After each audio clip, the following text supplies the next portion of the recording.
Tudo merece. Você vê que a sua inspiração, você recebeu muitas das nossas. Exatamente. Tá certo?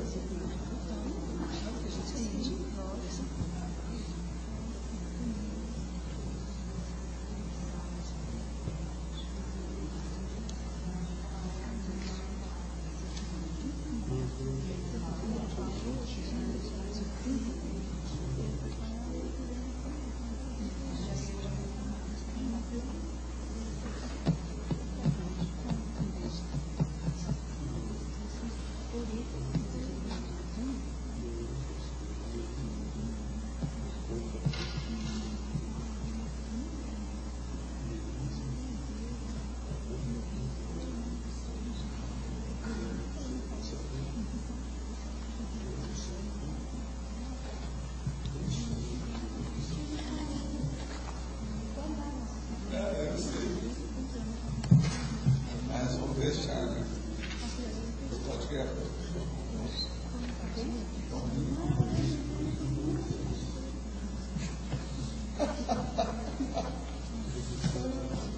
Você nunca esqueceu o negócio. Eu falei dos três. É a sua mente. Eu acho que você está naquele dia.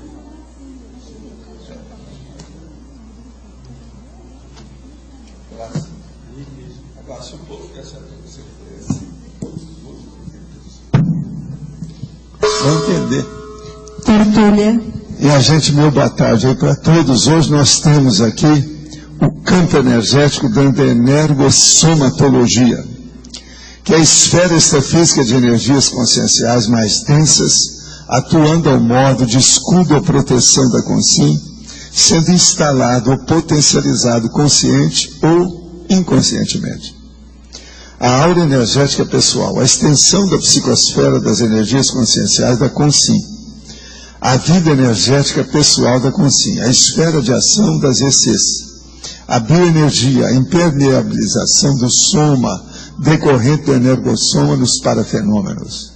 A incombustibilidade, a paranestesia, a parasepsia, a paremostasia, a paracirurgia, a soltura do holochakra, a energossomatologia, a paraciência das ECs, o estudo das manifestações das várias formas da EC, a endoenergética, absorção de ECs, a isoenergética, a conservação das ECs, a exoenergética, a esterilização das ECs, a força presencial, e por aí vai. Nós falamos aí uma série de condições sobre o assunto. A autoconsciência quanto aos campos energéticos gerados e mantidos pela consciência estabelece o patamar da evolução pessoal em função da vida humana ser existência energética. Você, leitor ou leitora, instala campos energéticos em torno de si, predominantemente construtivos ou conflitivos. Você mantém constante consciência teática desse parafato? Quer dizer, vocês são leitores, eu estou falando hoje para leitores, para os tertulianos daqui e os de fora. Agora, ó, esse é o verbete 1196, tem 3 páginas, 44 elogios e 7 máximos. Bateu aí? Hoje eu acertei? Opa, caso sério. Agora, ó, até o momento, tudo está seguindo o que eu tinha já previsto, tá certo? Hoje eu falei que nós temos 4 fatores contra nós na tertúlia. Isso é raro. Sexta-feira, está chovendo, e choveu muito, a crise econômica e a gripe suína. São 4 itens que estão perturbando o povo chegar aqui. Agora, eu falei também que era capaz de ter muita gente que vai fazer pergunta teletertuliário. Nós já recebemos até agora, deixa eu ver quanto.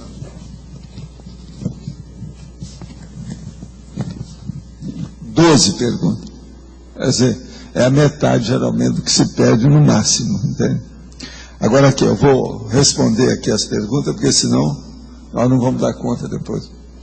Fui a Sacramento e fiquei conhecendo o lugar onde Eurico Barçanufo viveu. Fiquei surpreso com os relatos das diversas mediunidades dele. Os desdobramentos dele eram de modo como relatavam, bilocação, chegando ao ponto de fazer parto. Olha, tem muita exagero na história da vida dele, isso é normal, há muita lenda. Os amparadores dele eram Santo Agostinho, Vicente Paulo e Maria, não, eles falam isso, mas não era bem assim não. Eram guias cegos. Sabe se ele está ressomado? Ele está fazendo algo tão avançado quanto o senhor? Olha, eu não estou fazendo nada avançado. Eu estou repetindo as coisas que a gente fazia. Agora, ele é uma pessoa que tem me ajudado muito, porque ele é meu amigo desde a época dos egípcios. Por isso que é que a gente tem ligação nessa minha vida aí, desde que a gente nasceu. Agora, ele dirigiu uma Comunex. Então, o cara é muito bom mesmo. Ele é fora de série. Agora, ó, o que eu sei é que ele estava se preparando para ressomar e não era no Brasil. Mas eu não sei aonde, é a única coisa que eu sei. Eu não entrei em pormenores. Se eu estiver vivo aqui, quando ele crescer uns 10 anos, se ele aparecer, eu sei que é ele. Esse aí não tem jeito de esconder de mim, não. Hein? Eu lhe passando. Qual a técnica a ser utilizada para se criar um campo energético positivo? Caso existam muitas pessoas no local, a criação desse campo fica dificultada. E por fim, como identificar que o ambiente está limpo energeticamente após a exteriorização positiva de energia? Olha, a gente está vendo que você é jejum, você está começando agora. O processo todo de energia é exteriorizar. A pessoa tem que exteriorizar e estabelecer o campo do jeito que ela acha que deve. Agora, ela que tem a sensibilidade de fazer assim e diz assim, assimilação e desassimilação, para saber o nível que está, a harmonia ou não, se o processo é nosográfico, se é homeostático, ela que sabe. Isso tudo é ela. Agora, a gente exterioriza a energia, a sua energia vai tomando conta do campo. Do jeito que a gente encapsula uma pessoa, a gente encapsula um objeto, encapsula um animal e encapsula um ambiente. O problema todo é esse. A gente pode encapsular, por exemplo, um andar inteiro, um apartamento da pessoa, até o edifício. Depende da sua capacidade de mexer com energia. Eu, por exemplo, eu já fiz isso até em rua, pedaços, junto com os amparadores. E às vezes dava certo. Muita coisa você pode prevenir, faz a prevenção, a profilaxia, quando há encapsulamento de ambiente. Gostaria de saber sua opinião quanto ao seguinte inexistência: pecado. Olha, pecado, se você quiser analisar, esquece da Igreja Católica e pensa no mega-trafar. Mega-trafar seu, você está sempre pecando, você está sempre errando, é sempre uma besteira. Então pensa por aí que você vai saber o que é. Agora, pecado, do ponto de vista de dar na cabeça da pessoa. Todo erro da pessoa volta contra ela, é o processo o retorno patológico. Então, se for analisar sobre esse aspecto, o pecado é um trafar que a pessoa ainda não consegue, porque ela está carregando aquele peso nas costas e aquilo e ela não consegue tirar. O problema todo é esse. Doenças de qualquer tipo ou espécie. Isso aí é porque doença de qualquer tipo ou espécie existe porque nós não sabemos mexer com as energias, que é isso que eu acabei de falar para outra pergunta aí. Quanto mais a gente dominar a energia, menos doente você vai ser. Ou, pelo menos, você vai ter mais doença, mas você vai dominar as doenças. Vai ter mais doença por quê? Você vai começar a ajudar os outros. A hora que você começar a fazer a interassistencialidade, você é mais assediado que os outros. Mas isso não pega você. Então, o ideal na vida é o seguinte, é você ser bem assediado e não se incomodar com isso. Agora, morte é ressoma. Isso não existe. A pessoa, ela continua sendo o que ela é. É só quando a pessoa morre que ela vira santo. Mas isso é só lá. Não vira nada. Ela continua sendo o que ela é, tudo. Tendências, tendenciosidade, preferências, favoritismos, tudo isso, as escolhas continuam mais ou menos do mesmo jeito. Gostaria também que o senhor me desse uma definição do que seria ilusão. Ilusão é isso, nós falamos aí, o véu de Maia, do hinduísmo, da filosofia indiana. Tudo aqui é ilusão. Por quê? É processo de energia. Tudo isso que nós temos. Ó. Isso aqui, ó, meu corpo, a mesa, o tertuliares, tudo aqui é ilusão. Por quê? É Maia, é energia. Isso é energia condensada. Tudo é processo de energia. Agora, o que interessa mesmo é o que está atrás do tampo da cabeça da gente, que é o processo aqui da sede da nossa consciência do corpo. Isso é que manda. Então, ó, pensa bem. No universo tem duas realidades. Você, que é a consciência, e a energia, que é o resto. O véu de Maia, ou a ilusão, está no modo que você interpreta e aborda as realidades. As realidades são as energias, o modo de você usar a energia. Por isso que eu falo, essa vida é energética. O que vocês estão esperando? Domine a energia, o mais possível. Tem um amigo meu que falou assim, não, a partir disso, eu estou convicto agora que isso é uma verdade. Eu vou trabalhar com a energia sem parar, dia e noite, para ver o que dá. Você não vai conseguir. Se você conseguir fazer isso, daqui a pouco você tem fome, tem uma opção de coisa, você tem que atender. Não dá. Por isso que a vida tem que pular. Chama Pululândia. Nós vivemos na Pululândia, onde você pula. Entende? É o jumping. E outra coisa, não é jump de pular com a corda nem nada, não. É jumping mesmo. Partindo do princípio que a natureza engana nosso sentido e que tudo parece uma grande ilusão, e que, olha, isso é outro, não, é a mesma pessoa, e que até nós mesmos mudamos milhões de vezes e nos transformamos a cada dia sem mesmo percebermos, como o senhor definiria a realidade dentro dessas multidiversidades de universos interiores e exteriores ao nosso sentido? Olha, o problema todo é o seguinte, você vale o nível do seu autodiscernimento. O autodiscernimento é o nível da sua lucidez. A sua lucidez é o nível da sua inteligência evolutiva.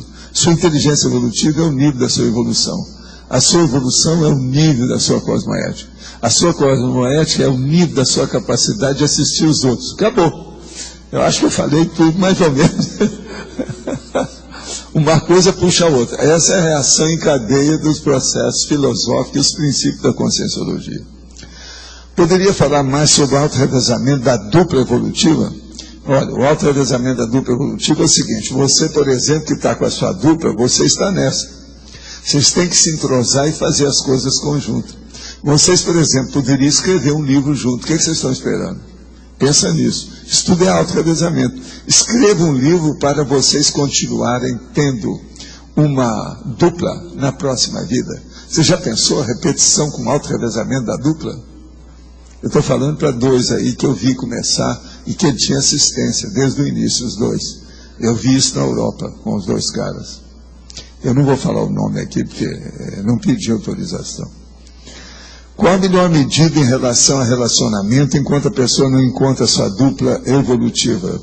É evitar ao máximo o tico-tico no fubá do Silvio Santos.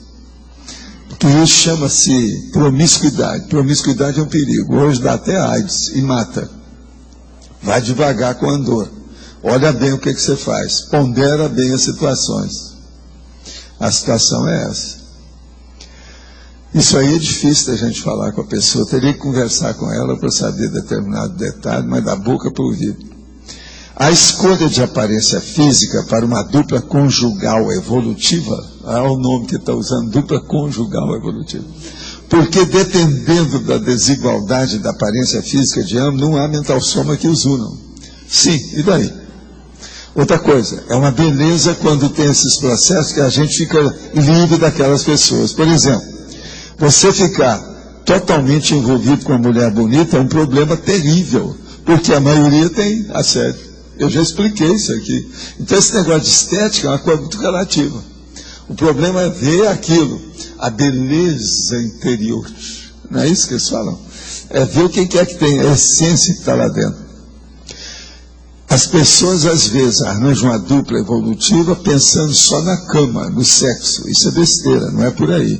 Tem que pensar na essência da evolução, da proex. Isso aqui é a coisa mais séria. Sexo é uma coisa secundária. Mas, para a ROBEX, a robotização existencial, é super importante. É possível uma dupla evolutiva em que um tenha curso intermissivo e o outro não? É lógico que tem. O que é isso? Uma pessoa pode fazer dupla evolutiva com a gente da ROBEX aí, que não tem nada a ver, e com os réus. O que eu já vi de gente arranjar parceiro com os réus não está no gibi. Vocês também já viram, já? Então, como é que é? Com os réus é uma coisa, intermissivista é outra. Eu estou julgando que todos vocês são intermissivistas, está certo? E eu aqui, ó, acolho com a maior dedicação, né? Fui casada há 26 anos, era sócia do meu ex-marido. E endosso o que o senhor falou, quando eu fazia alguma mudança no trabalho, geralmente na parte organizacional, ele muitas vezes não aceitava e me criticava perante os funcionários. Isso me constrangia demais. Hoje, divorciada há quase 6 anos, lembro quando estive aí no CE que o senhor falou para eu mudar de bairro, cidade ou até país. No momento não entendi, mas mudei de bairro. Entretanto, comecei a sentir muita pressão. E era falar dele para sentir tudo voltar à mente, ou seja, nossos bons momentos principalmente. Hoje está bem melhor. Minha pergunta: o que acontece com os assediadores da dupla quando da separação no casamento longo? E eles, se puderem, continuam chupando a energia da vítima. Seja o homem, ou seja a mulher, ou seja os dois, ou seja quem for. Às vezes até os filhos, não é isso? O problema é esse. Quer dizer, então, que ela, com o tempo, melhorou, porque mudou, né? Mudou pelo menos de bairro. Segundo seu comentário de que é a mulher que manda por ser mãe, professora, mulher e amiga. No caso da mulher que quer mandar em tudo e quer fazer tudo do jeito dela, nós homens devemos obedecer cegamente? Não. Você deve ficar livre dela o mais depressa possível. Para isso, existem muitas por aí afora. A mulher, ela pode dirigir, ela pode liderar, mas desde que haja democracia. Pelo menos o máximo, que se puder. Agora, uma mulher, por exemplo, dona de campo de concentração, é um perigo. Você tem cuidado com ela. É a carcereira de campo de concentração. Eu chamo de carcereira de Auschwitz. Está entendendo? Tem algum curso no CAEC sobre a dupla evolutiva? Quando é que vai ter, hein? Sobre dupla? Quando? Pois é, já teve há pouco tempo, mas vocês lembram de algum que vai ter? Está perguntando aqui. Não? Olha aqui, é bom você, de vez em quando, dar um toque para cá e perguntar na recepção se vai ter algum curso de dupla evolutiva, porque atualmente não está marcado nenhum, não. Agora, é bom saber disso através da Sindex também, né? O senhor poderia falar alguma coisa sobre Krishna? E se o orientalismo seria mais universalista e libertário que o cristianismo? Olha aqui, eu não vou fazer comparações entre religiões. Para mim, tudo é aquilo mesmo. Né? Então, é um problema difícil isso aí, a gente comparar. Agora, o processo do orientalismo tem umas coisas muito avançadinhas em certas áreas, porque depende da seita e o que é. Uma das coisas sérias que eles têm é que eles já estudam alguma coisa, por exemplo, sobre mental soma, que é o corpo do discernimento. Isso aí já ajuda alguma coisa. Já vê também o processo de ter mais corpos, etc. Isso também ajuda. Sobre o encapsulamento, pesquisei, mas não encontrei nada que me satisfez. Então pediria a gentileza, estou estudando coisa que sou eu que falo. Não dá nada. É bom você pegar e ver pelo Find, no dividir, sobre a enciclopédia, que lá tem mais coisa. Então pediria a gentileza do senhor me explicar como se faz um encapsulamento energético. Você está querendo muito. Isso aí é a coisa mais avançada que tem. Para você chegar lá, seria bom a gente perguntar para você: você domina o estado vibracional? Você pratica TENEPS?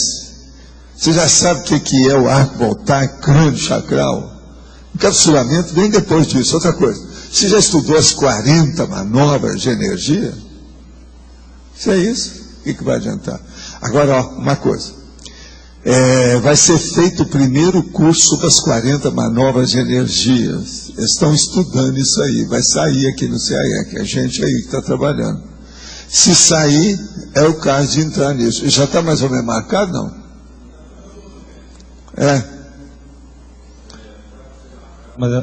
No segundo semestre. Então, no segundo semestre vai ter. Seria bom, então, era você ver isso. Ver isso aí, que aí você vai estar caminhando para o encapsulamento. Que até lá, se eu for, vamos dizer, incentivar, estimular você a fazer encapsulamento, você vai arranjar certo. Tem que dominar mais as coisas. Encapsulamento é coisa que não se brinca. Não pode brincar. Agora, gente, eu queria mostrar para vocês, isso aqui é o Contour. Secretaria de Turismo de Foz do Iguaçu, que informam a influência AH1NU. Tem tudo quanto é detalhe. Não sei se vocês já leram, se alguém se interessar, está aqui. Isso é de Foz. Agora, ó, só para chatear vocês. Municipalidade de Ciudad del Este, influência A. Isso aqui é da Cidade do Leste. É mais ou menos as coisas que estão ali, só que aqui tem umas ilustrações, está muito bem feito, mostra as pandemias de gripe do século XX, mostra a transmissão do vírus, como é que é feita, a gripe porcina, os enfermos, recomendações para evitar uma epidemia, né, no caso, a epidemia. Mas, se alguém quiser ver em espanhol, você que domina mais o espanhol do que o português, tá certo? Está aqui. Isso é de Foz, é de Cidade do Leste, mais ou menos no mesmo dia aí. Quer dizer, a Triflon está na frente nessa questão de profilaxia. As duas cidades aí, já se manifestaram com o assunto. Agora, gente, hoje eu vou prestar minha prestação de serviço pública sobre algumas coisas da internet para vocês. Primeiro, a Sérvia passa por cirurgia após fazer sexo com pinha. Vocês entenderam, né? Eu não quero explicar muito isso. Incidente aconteceu na semana passada em Belgrado. Os médicos levaram 2 horas para remover a pinha. Uma mulher precisou passar por uma cirurgia em um hospital de Belgrado, na Sérvia, após fazer sexo com uma pinha, espécie de flor do pinheiro americano. Olha, é essa aqui, não é aberta, é fechada, essa aqui. Gente, aí embaixo tem, é só procurar que nós temos aí embaixo, é a pinha. Agora, ela estava sozinha, pegou uma pinha de uma árvore e infelizmente ficou presa. Foi necessária uma cirurgia para remover a pinha. A pessoa esquece que o processo o canal vaginal, ele às vezes dá o golpe, né? Ele segura lá. Pior é na cadela, é pior que na mulher. O povo esquece disso. Essa aí não sabia nada disso. E outra coisa, o pênis também do homem dá problema, vocês sabem, cada glande. Tem a cabeça da glande que segura. Vocês sabem daquela história que eu sempre contava no meu curso aí de sexo somático. O menininho, lá em Copacabana, está na piscina. Chegou mais ou menos lá pelas 11 horas, o povo tudo foi embora e ficou sozinho na piscina. Então, a hora que ele saiu, que deixou de nadar, que estava mergulhando, ele vai suspender assim na beirada da piscina quando ele viu um buraco. Agora, o que faz? Ele era adolescente, enfiou, sabe, o trabalho dele ali, e pronto, não teve jeito de sair. Vocês sabem que possivelmente ele estava na fase da adolescência. Aí o órgão cresce. E com o processo de ereção, aquilo houve a retenção. Tiveram que quebrar a piscina. Eu lembro que eu acompanhei o caso. Você está entendendo? Agora, o menino era adolescente. Isso tudo aconteceu. Eu estou falando fato, real.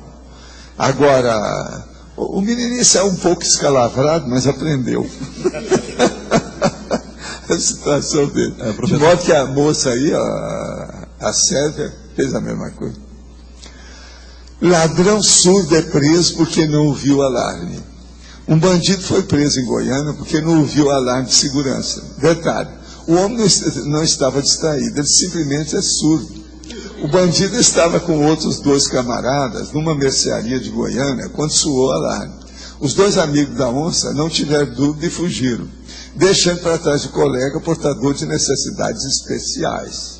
Quando a polícia chegou, encontrou desavisado no local. Revoltado pela traição dos parceiros de crime, o bandido surdo fez questão de denunciar os outros membros da quadrilha que também tinham participado do roubo. Escuta, tudo indica que é real isso aqui, não é piada não. Sabe, aconteceu mesmo. Agora aqui, eu quero falar ainda para vocês sobre pássaro causa incêndio com cigarro levado a ninho, diz investigação. Vocês lembram daquele negócio que eu falo, quando o passarinho está em cima e o outro está embaixo? Se o cara está com assédio, o de cima surge o de baixo. Então veja, aqui é um caso típico desse. Olha só, dentro da prática. Eu já vi vários casos assim, mas é que eu não relacionei, porque eu acho que é um negócio muito bravo. Um incêndio destruiu uma loja na Inglaterra, causando um prejuízo de 250 mil libras, equivale a 816 mil reais, para vocês terem uma ideia. Agora, ele foi provocado por um passarinho que levou um cigarro aceso para o seu ninho. A investigação concluiu que foi o cigarro aceso no ninho do passarinho que instalou o incêndio. Gente, eu admito isso, que eu já vi coisa mais ou menos nesse sentido. Agora, então, eu vejo, quem é que é o passarinho de baixo aqui? É o dono da loja. Você pensa bem, aqui eu não sei se tinha seguro. Se não tinha, agora, coitado do passarinho inocente. Agora, eu digo para vocês, até que ponto que tem assédio no passarinho? É possível? É lógico que é possível. É por isso que eu não falo muito dessas coisas, porque quase sempre tem. Entende? Então, os passarinhos, os bichos, uma opção de coisa, cavalo. Eu já vi um cavalo que eu falava assim, ó, cuidado, que esse passarinho, isso foi no Hyde Park. Eu virei para a Graça e falei assim, ó, cuidado, ali, ó, tem um negócio aí, que aquele cavalo lá está assediado, o cara está junto dele lá, ó. Vai ser um perigo. Daqui a pouco aconteceu um acidente lá. Eu falei isso no Hyde Park, eu e ela andando, fazendo a caminhada nossa para fazer exercício, em Londres. Entende? Tem certas coisas que são, negócio é sério, os bichos podem ser assediados. Tem que lembrar disso. Agora, essa do passarinho aqui, eu nunca vi nada nesse nível, com esse detalhe da quimba. Porque isso é uma quimba, né, que estava acesa. A quimba, é o cigarro aceso. O passarinho levou. Agora, ele deve ter gostado, ele achou que o negócio era uma almofada, né? E outra coisa, quente. Agora, gente, eu aqui sempre falo do Lula, né, e as bobagens dele, né? Hoje eu vou falar a favor. De vez em quando eu falo a favor também. Lula está construindo um gigante regional único, diz a revista Newsweek. Eu li a revista no original, em inglês. Realmente está muita coisa a favor do Lula. Só para vocês terem uma ideia, a Newsweek observa em seu último artigo que enquanto outros países emergentes, e mesmo os Estados Unidos, contam com seu poderio militar como forma de afirmação, o Brasil expressou suas ambições internacionais sem agitar um sabre. Quer dizer, nisso aí o Lula está certo. Agora, ele está falando aqui, apesar de ter começado sua carreira política na esquerda, Lula surpreendeu os investidores nacionais e estrangeiros ao preservar as políticas amigáveis ao mercado de Fernando Henrique Cardoso internamente, para a frustração dos militantes do seu Partido de Trabalhadores. Para a esquerda, ele ofereceu uma política externa vitaminada. Quer dizer, muito positivo o negócio. Os americanos reconheceram isso. Agora, vocês sabem que o Obama deu uma entrevista falando que ele é o político mais popular da Terra atualmente, né? Isso deu para a BBC de Londres, o Obama. Quer dizer, o Lula, é um negócio sério. Muito positivo isso aí. Para mim, é o ponto bom dele aí, dessa história, é o que está acontecendo agora ultimamente. Agora, vamos ver se ele... Um dia desse ele falou besteira lá com o negócio dos olhos azuis, aquilo repercutiu no mundo inteiro contra ele. Então é difícil, é preciso saber, né? Falta gente, falta assessores, ou talvez falta também, ele não viu os assessores, porque às vezes ele tem, mas não escuta, né? O problema todo é esse. Agora, de qualquer maneira, isso aí, ó, foi, até hoje, foi o maior elogio mais sério que eu vi, foi esse da revista Newsweek. Você acha que a Dilma tem chance de se... A Dilma Rousseff tem... Tem por causa dele, né? Você sabe, nesse sentido tem. Eu não voto nela, mas vocês é que sabem, né? Eu também não quero influir nisso. Aí tem que pensar.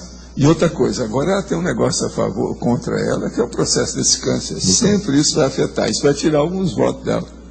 Mas mesmo assim, com o Lula na frente, você sabe, o Lula, se ele mandar votar no Cacareco, todo mundo vota. É aquele negócio de São Paulo.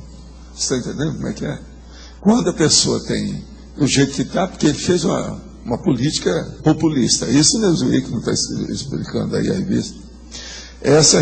O processo partido e a técnica política populista compra todo mundo, né?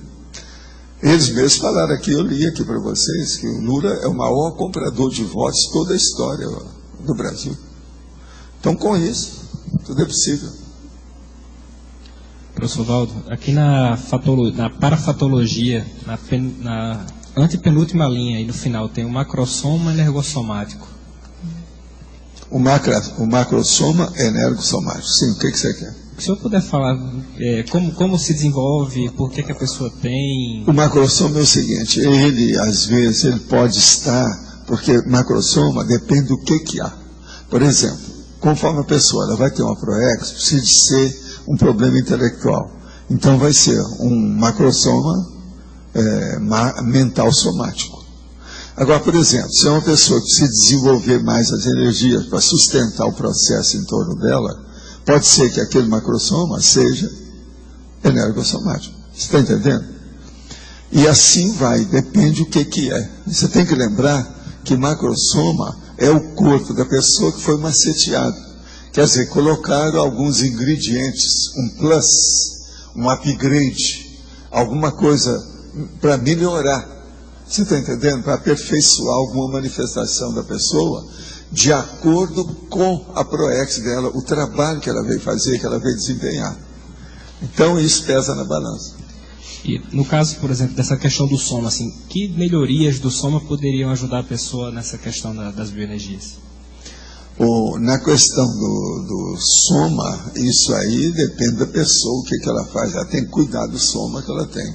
Agora, o macrosoma é outra coisa, que a pessoa, aquilo ela já vem mais ou menos encaminhada devido à paragenética. Você está entendendo? Não é aqui que a pessoa vai fazer macrosoma. O negócio é antes. Entendeu? Macrosoma é um processo de paraprocedência. A minha dúvida é a seguinte, assim, como então essa questão, assim, que características do soma, então, dessa questão do macrosoma? Eu já falei isso, olha depois as técnicas, nós já escrevemos sobre esse processo, olha lá no macrosoma, tem nos 700 experimentos, tudo, eu estou falando lá, o tipo.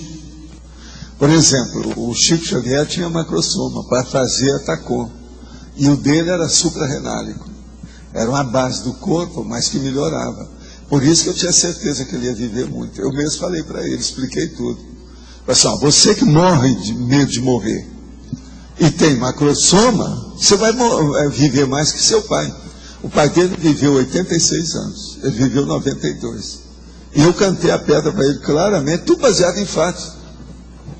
Tudo baseado ali. Agora, ele admitiu até um certo ponto.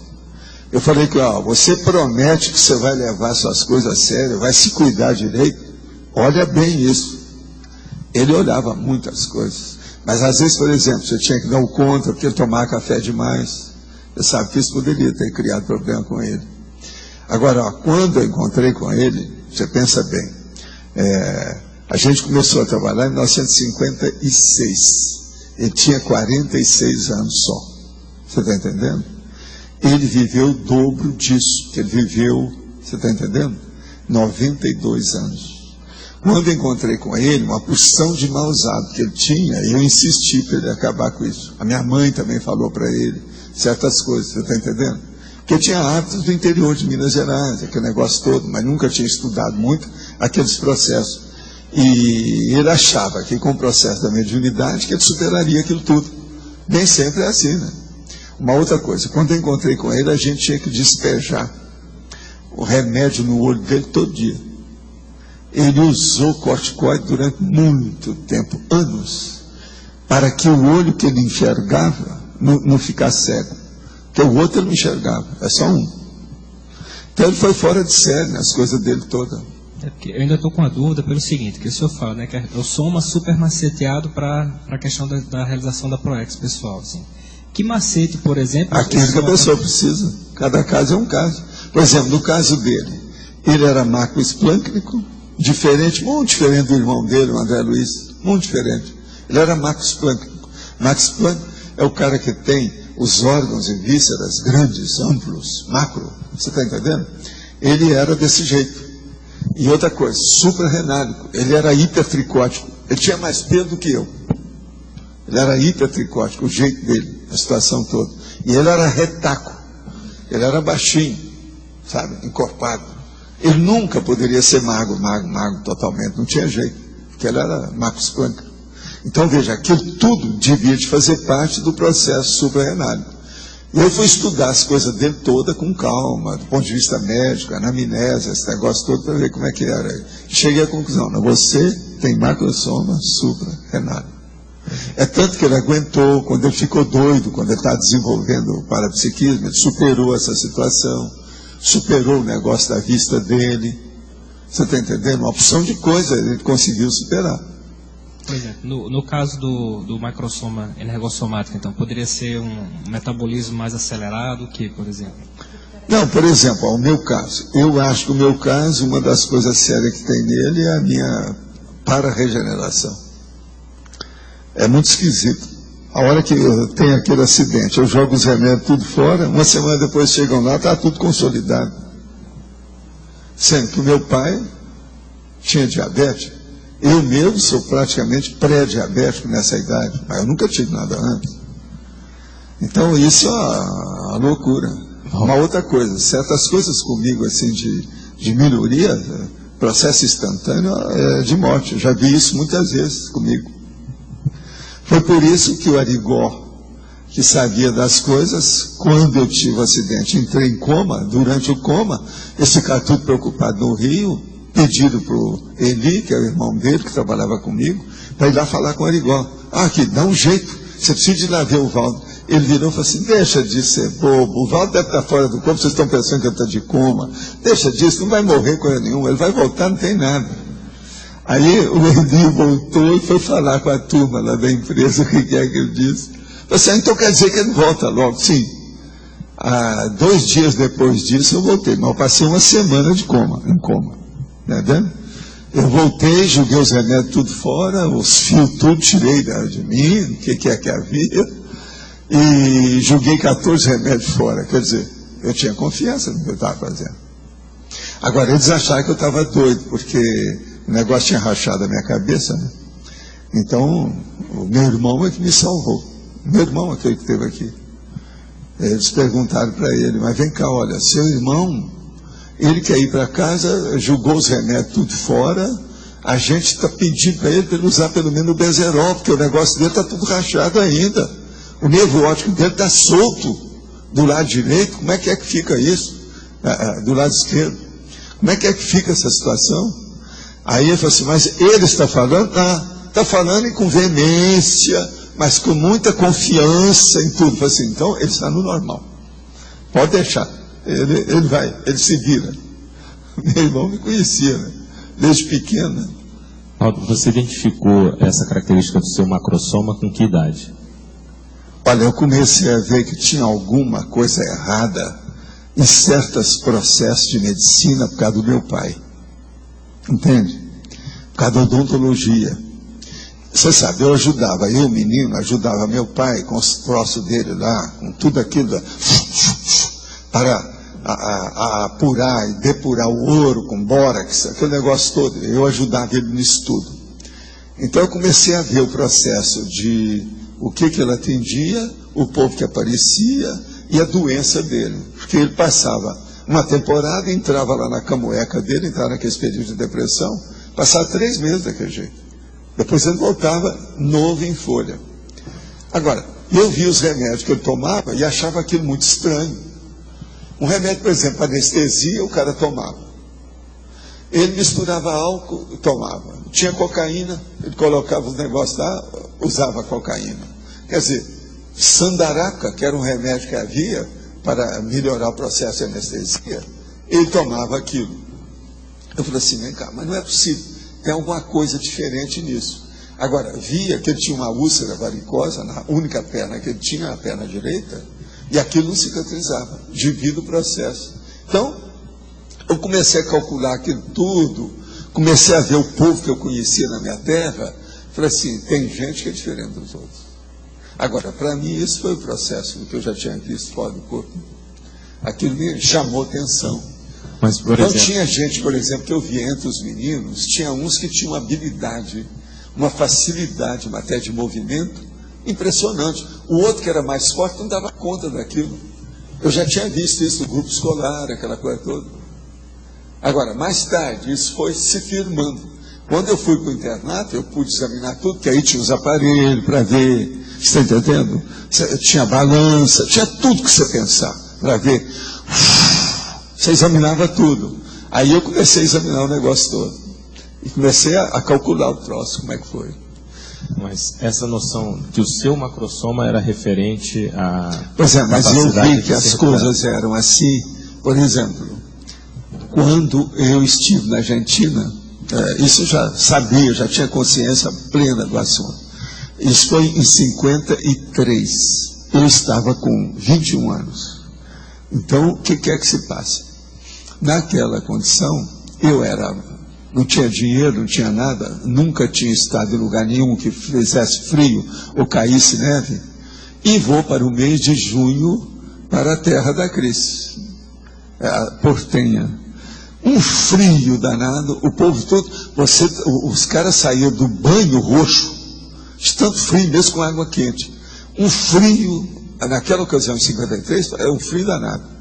Agora, então, nós passamos lá mais de 2 semanas. E, com isso, eu voltei para o Brasil. Quando eu voltei, eu comecei a sentir um negócio na minha perna. Veio o médico, o doutor Azor, examinou e falou assim, olha, você está com um processo de reumatismo, mas isso aí é tipo febre reumática. Isso pode atacar seu coração. Esse negócio é bravo. Você tem que ir para a cama. E mostrou para mim o que era. Aí eu parei, não fui mais à aula, não pude trabalhar nem nada, e fiquei lá. Eles levavam comida para mim, lá da casa do Mário, aquele negócio todo, me ajeitar na situação.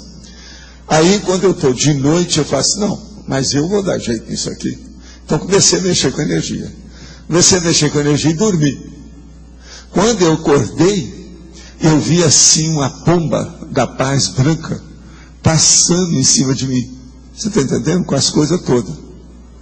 Aí eu falei assim, eu devo estar bem. Aí eu levantei, olhei, não tinha mais nada. Então eu falei assim, é o processo meu de macrosoma. Assim, eu tive uma pulsão. Agora, outra coisa. Isso, quando me deu, eu estava numa pensão na Brigadeiro Luiz Antônio, que eu tinha ido comprar umas coisas lá.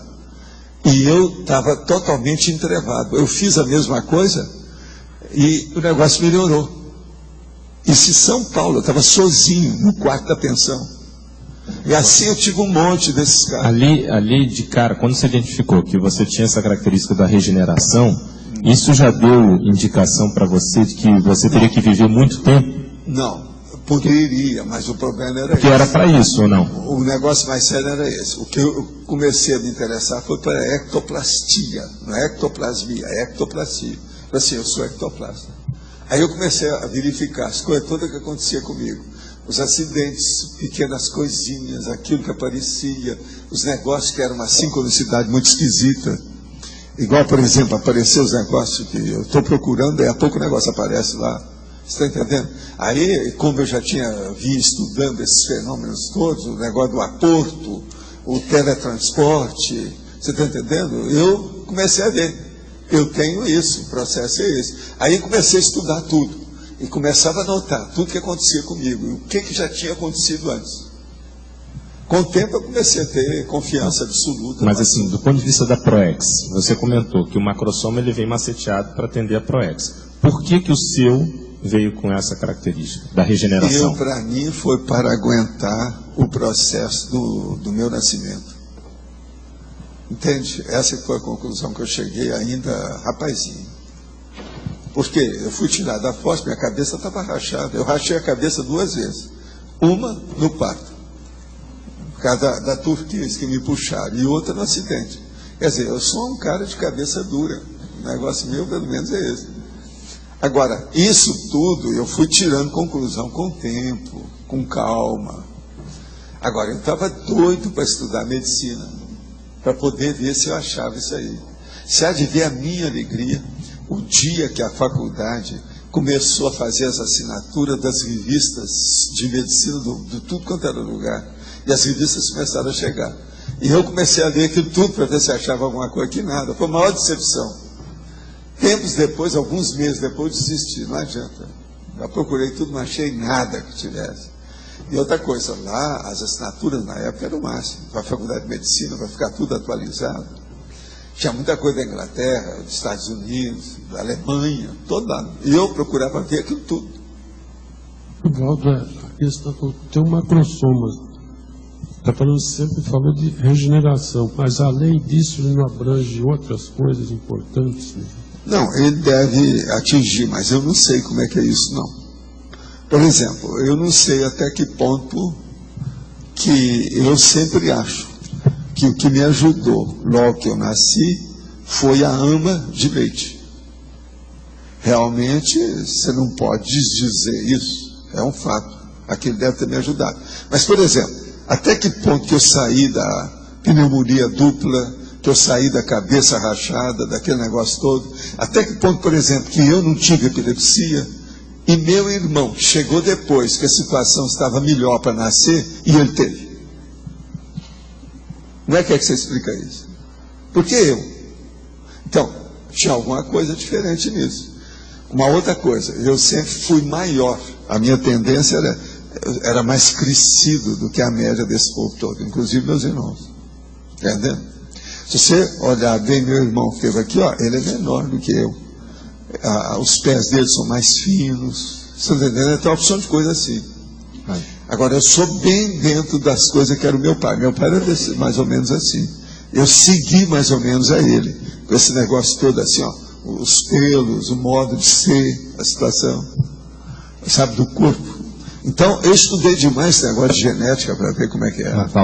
Por exemplo, energossoma, no teu não pegou uma questão? Não, o energossoma meu, eu vi logo que eu tinha alguma coisa devido ao processo do meu pai, né? Que me pedia para dar passe, tirou um curso nele quando eu era pequeno. Eu tinha dificuldade de subir na cama, porque a cama naquela época era tudo grande, muito alta, vocês sabem, as camas de casal, essas que hoje a gente chama de king size bed, lá em casa eles tinham uma, mas era muito alta. Eu tinha dificuldade para subir, que era muito pequeno. Meu pai me pegava assim com as duas mãos e colocava em cima da cama, para eu dar passe nele. É assim que eu levantava da cama. Eu fiz isso sei quantas vezes. Que de 2, 3 meses ele entrava naquela camoeca lá, naquele nível de depressão, e ficava ali, até ele sair. Na hora que ele ia sair, ele me chamava para fazer isso. Então veja, ele já sabia que aquilo melhorava. Eu já conhecia esse negócio de passe, essa coisa toda, eu já sabia mexer. Que idade sua isso? Hein? Qual era a idade? Eu, para mim, ali eu tinha 4, 5 anos, por aí, 6 anos, você está entendendo? Foi bem antes. Então o meu negócio começou tudo quando a gente foi lá para aquela casa, em 1935, eu tinha 3 anos. Foi a hora que, a casa ainda existe até hoje, Avenida Olegário Maciel, 115, que é onde foi feita a casa, foi a primeira casa que foi para o cemitério. Eles acabaram com o cemitério e ele construiu a primeira casa. Você já viu, né? O que aconteceu lá. Então, isso tudo parece fantasia ou parece uma lenda, mas não é. Eu vivi isso tudo, vivenciei essas coisas com essa turma toda. O negócio não é fácil. Agora, tem coisas, né, estranhas. Por exemplo, uma vez eu estava brincando lá no trem de ferro, que era a locomotiva que tinha chegado, e a gente foi lá porque eu pegava os jornais, tudo que aparecia no trem, para poder ver as notícias, porque Monte Carmelo não tinha esse negócio. Então, a hora que eu fui entrar, eu pisei nos cacos de garrafa, junto do trilho, e rachou, cortou o meu pé. Até hoje não tem a marca, sabe? Eu segurei aquilo, tampei o negócio para não dar hemorragia, fui para casa, eles colocaram alguma coisa em cima, mas um bico de um talho, e ficou por isso. Todo mundo esqueceu que eu tinha o talho. 3 dias depois eles foram olhar, não tinha nada, tudo já estava curado. Aí a minha mãe falou, não entendemos o que aconteceu com esse menino. Você está entendendo? Não, eles esqueceram de mim. Esqueceram que eu cortei o pé. Agora o pé foi cortado mesmo, para valer. Pegou até no osso. Pouco tempo para regenerar, assim. Pois é, mas é esquisito isso tudo. Isso tudo também a gente observava. Você está entendendo? Eu comecei a catalogar. Durante muito tempo eu fui catalogando tudo que tinha acontecendo comigo para ver os fatores. Então eu vi, alguma coisa tem de para-regeneração. Aí eu comecei a estudar a para-regeneração com a paracirurgia. Como é que isso funciona? É uma das coisas, por exemplo, que eu fui ver com Arigó, com esse povo todo mais tarde, tudo foi nisso. Para-regeneração. Bom, mas dentro dessa característica, você também não pôde interpretar que isso era para você aguentar até uma faixa etária mais Eu pensava nessas coisas, Loche, mas a gente, numa condição lá em Minas, todo mundo morrendo mais cedo era um problema. Eu comecei a pensar que eu poderia durar muito a hora que eu vi o meu avô durar muito, que ele foi longe. Mas veja, não adiantava nada ir igual o meu avô, porque quando ele estava nessa minha idade, ele já estava gagá. É o tal que, em vez de comer torresmo, eles pegavam a batata, cozinhava a batata e dava para ele. Então, como é que está? Eu perguntava para ele, vovô, como é que está? Essa batata, esse torresmo está o máximo. Ele estava totalmente, tinha que tapeá-lo com o negócio, mas a cabeça dele já não batia mais, não. E outra coisa, 22 anos depois que ele dessomou, eu encontrei com ele e estava do mesmo jeito. Quer dizer, o negócio, então, isso tudo eu comecei a pensar, não, a gente pode durar muito. Eu fui olhar, por exemplo, da minha família, do lado dele, do lado do meu pai, quem é que vivia muito, como é que era. Por exemplo, o pai do meu pai viveu até 80 anos. O meu avô foi mais de 90, parece. Você está entendendo? Esse outro. Havia umas tias minhas, que era parente do lado da minha mãe, que viveram até mais de 80 também.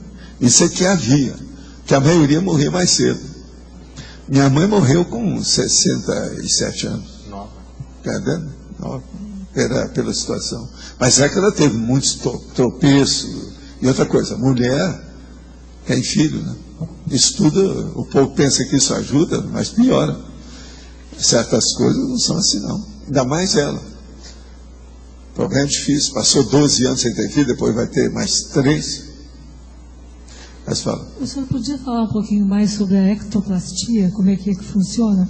O processo da ectoplastia é o seguinte, é a hora que você tem mais facilidade para usar os efeitos físicos através da sua ectoplasmia. Se você, por exemplo, é lúcido disso, tem autoconsciência, você potencializa o processo devido ao sinergismo que você casa o que você sabe, a sua energia, com a do amparador, que sabe que tem energia. Então você casa as duas coisas, a lucidez com a energia, sua com o amparador. Eu descobri isso muito cedo e fui olhar o processo do médium ectoplasta. Esse médium ectoplasta, eles já falavam nisso no movimento espírita, devido o nosso amigo, aí vários desses que andaram estudando os efeitos físicos, né? Principalmente o Charles Richer. Agora, com isso, eu comecei a examinar a minha vida e cheguei à conclusão que era isso. Entende? Muito cedo. Então, tudo que dizia a respeito, esse é o motivo que eu tenho aí, esses originais, por exemplo, lá de vários desses, igual Shank Notzin, que eu tenho os originais. São livros raríssimos, esse é livro que vai numa nota. Eu tenho alemão, tenho inglês, mas o alemão dele, o original, tem tudo com as fotos, o negócio todo dele. Tudo é sobre materialização, que é ectoplasmia, efeito físico. Então, ectoplasmia, materialização, efeito físico, tudo é uma coisa só. É a ectoplastia da história. É a manifestação ectoplasta. Então, por exemplo, os efeitos físicos são fenômenos de efeito físico feitos através da ectoplasmia. Então, é o parapsiquismo dominando a ação física. Você entendeu? Agora, o médium ectoplasta, ele tem mais facilidade de descoincidência. Ele altera os processos da circulação, por exemplo, com problema de temperatura. Ele mexe em pequenos objetos, com as coisas todas. Entende? Então, com isso, a situação é diferente. Tem uma porção de coisas aparentemente miraculosa, prodigiosa, e é besteira. É por causa da energia. Agora, com o tempo, eu fui procurando ver o processo do alongamento. Você sabe o que é elongação, que eu chamo? Que você está aqui assim, ó, você estende o processo, seu braço vai até lá e mexe lá. E você tem sensibilidade lá, estando aqui. Agora, isso pode dar com o front chakra, o terceiro olho, pode dar com a mão da pessoa, que é o problema da elongação, o fenômeno da elongação. É como se o membro elongasse, virasse uma borracha, uma borracha. Agora, o melhor da história, que eu procurava isso, estudar de todo jeito. No gibi, eu achei um monte de gente que pensava que o homem borracha era isso. Assim tem um monte de coisa.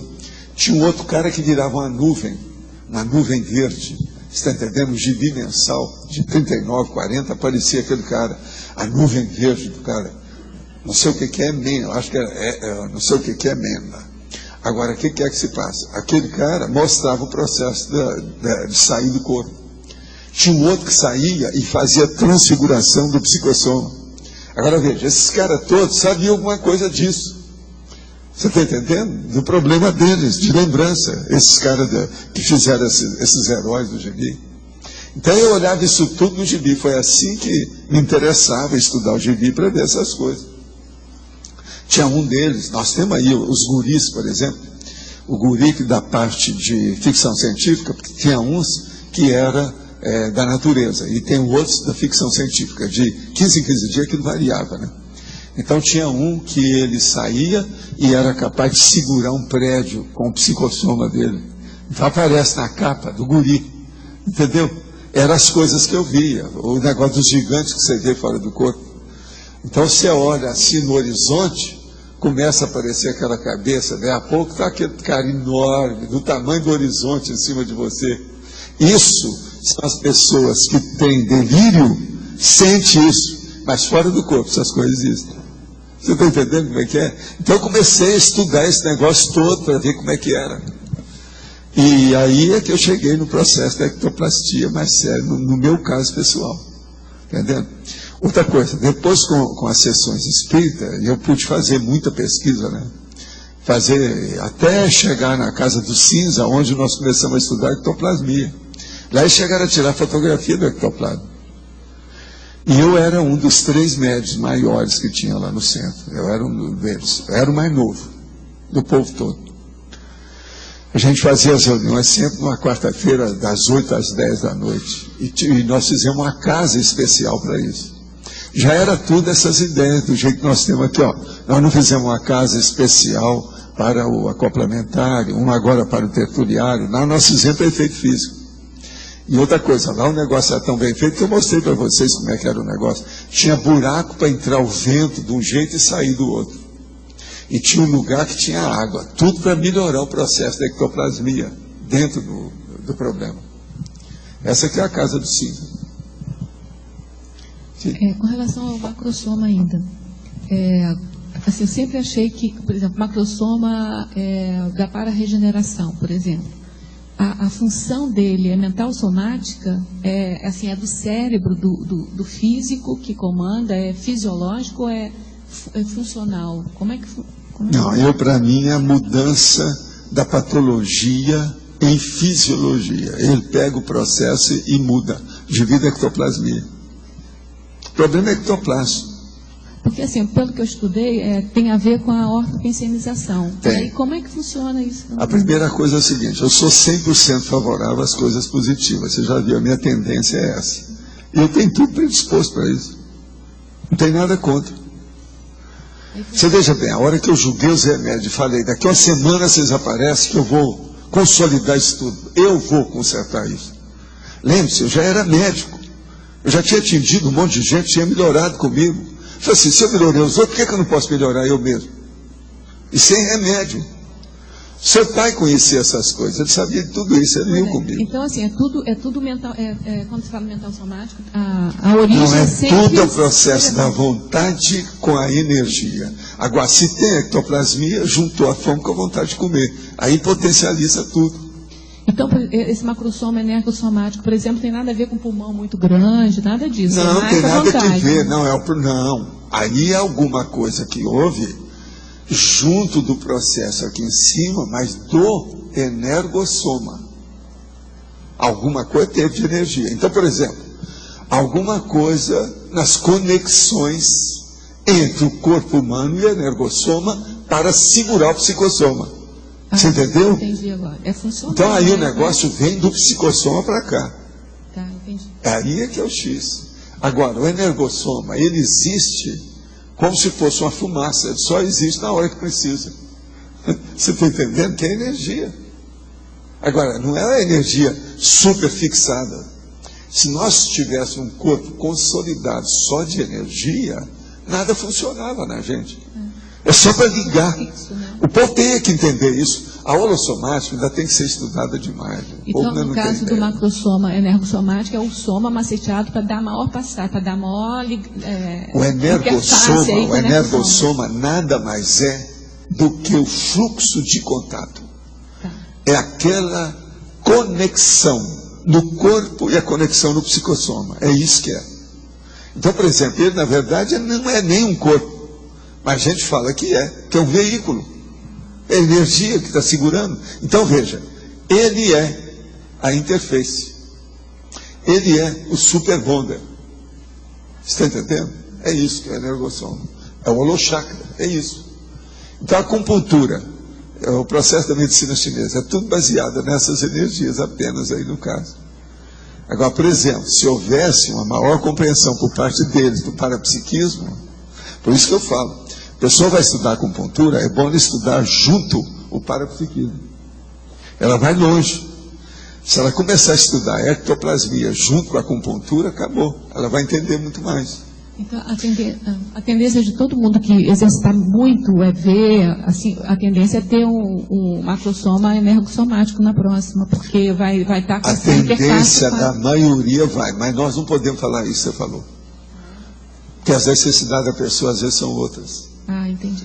Você esqueceu dessa. Da ProEx. O macrosoma, ele vai atender aquilo que a pessoa precisa. Ela vai ter nem sempre o processo é de energia. Ela pode ter um trafor, às mas vezes, não é. As emoções prejudicam muito mais a pessoa. Eu, por exemplo, eu tenho uma coisa a meu favor. Eu não sou um cara de muita emoção nisso, em nada, você sabe disso. Por isso é que a o tal negócio, o vulcão explodiu, qual a cor da lava? Por isso que a ortopensanidade está na base de todo o macrosoma, né?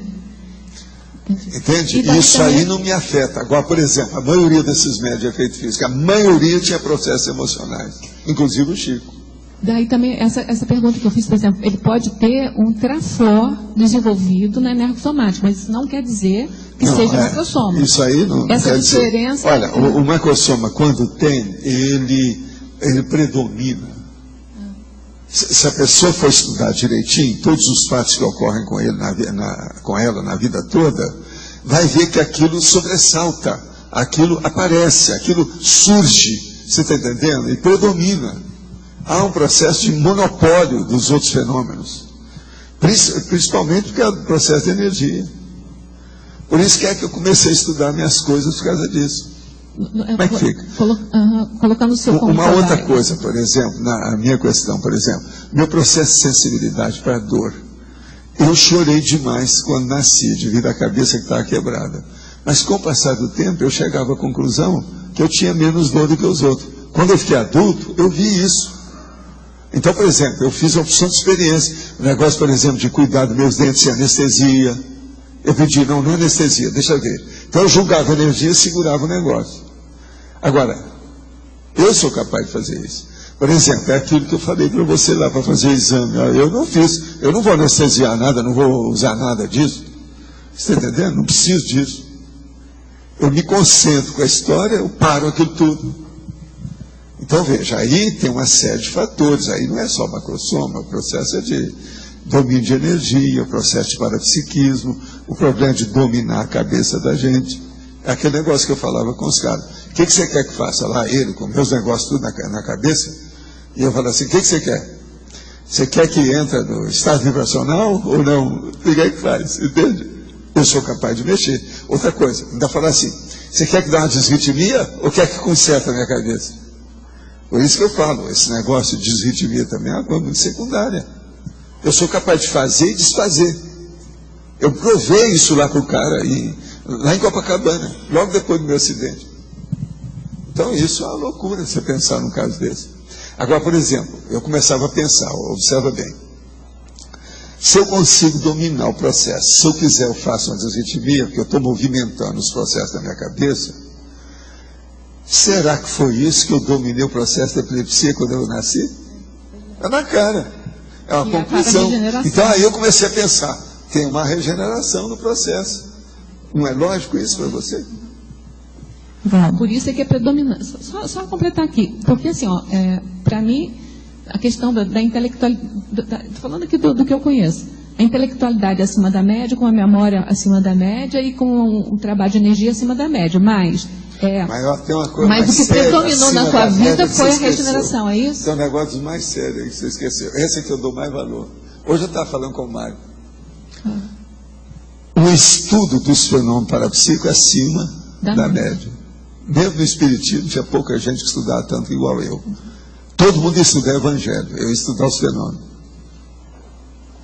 Mas, assim, Esse é que eu acho que é a coisa mais séria que tinha. entendi. Mas do ponto de vista de macrosomática, o senhor considera, entre todas essas habilidades assim, acima da média, que é a para-regeneração que foi o forte assim, Não, eu desconfio até hoje que no meu caso a para-regeneração talvez tenha sido a base.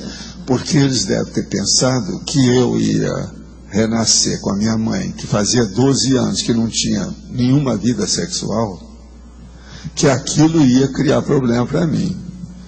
Eu tinha examinado a minha mãe e vi que tinha algum problema. Então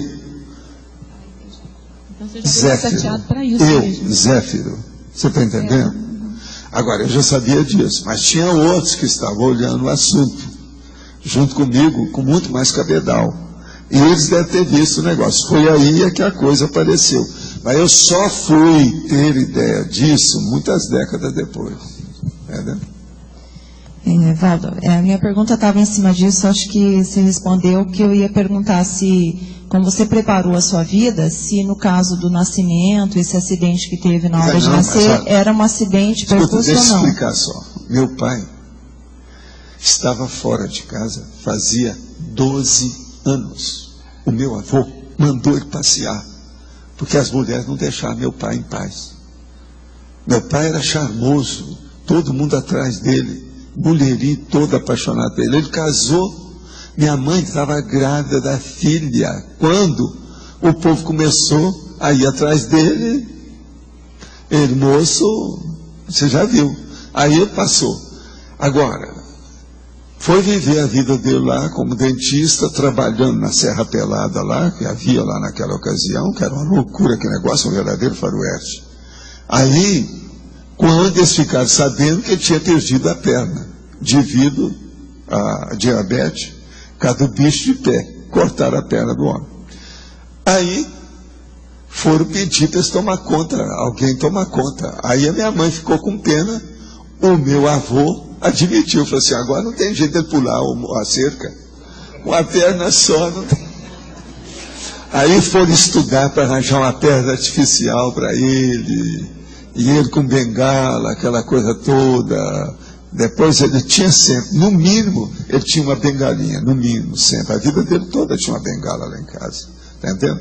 Mas ele no início tinha até coisa muito maior, tudo. E outra coisa, ele tinha uma armação para poder trabalhar na odontologia, que a perna era muito difícil, com a perna só, a situação dele não era precária. A perna dele era cortada cá em cima, tá entendendo? Era difícil. E outra coisa, as próteses eram pesadas demais. Agora, Eu, quando menino, não aguentava carregar a perna dele. Quando pequenininho, eu não aguentava. Agora, enquanto o senhor estava falando, o senhor falou assim que tem a questão da emoção, né? A gente percebe que não tem muito essa questão da emoção no seu contexto. O que dá mais é por causa da parte bicho. Agora, eu, como passei muito aperto com isso há muito tempo, essa parte não me afeta tanto. Mas nesse caso, para a gente superar essa questão, a impressão que eu tenho é que é mais o processo da racionalidade e intelectualidade do que energia. É por aí? Primeira racionalidade. A energia tem que entrar depois disso.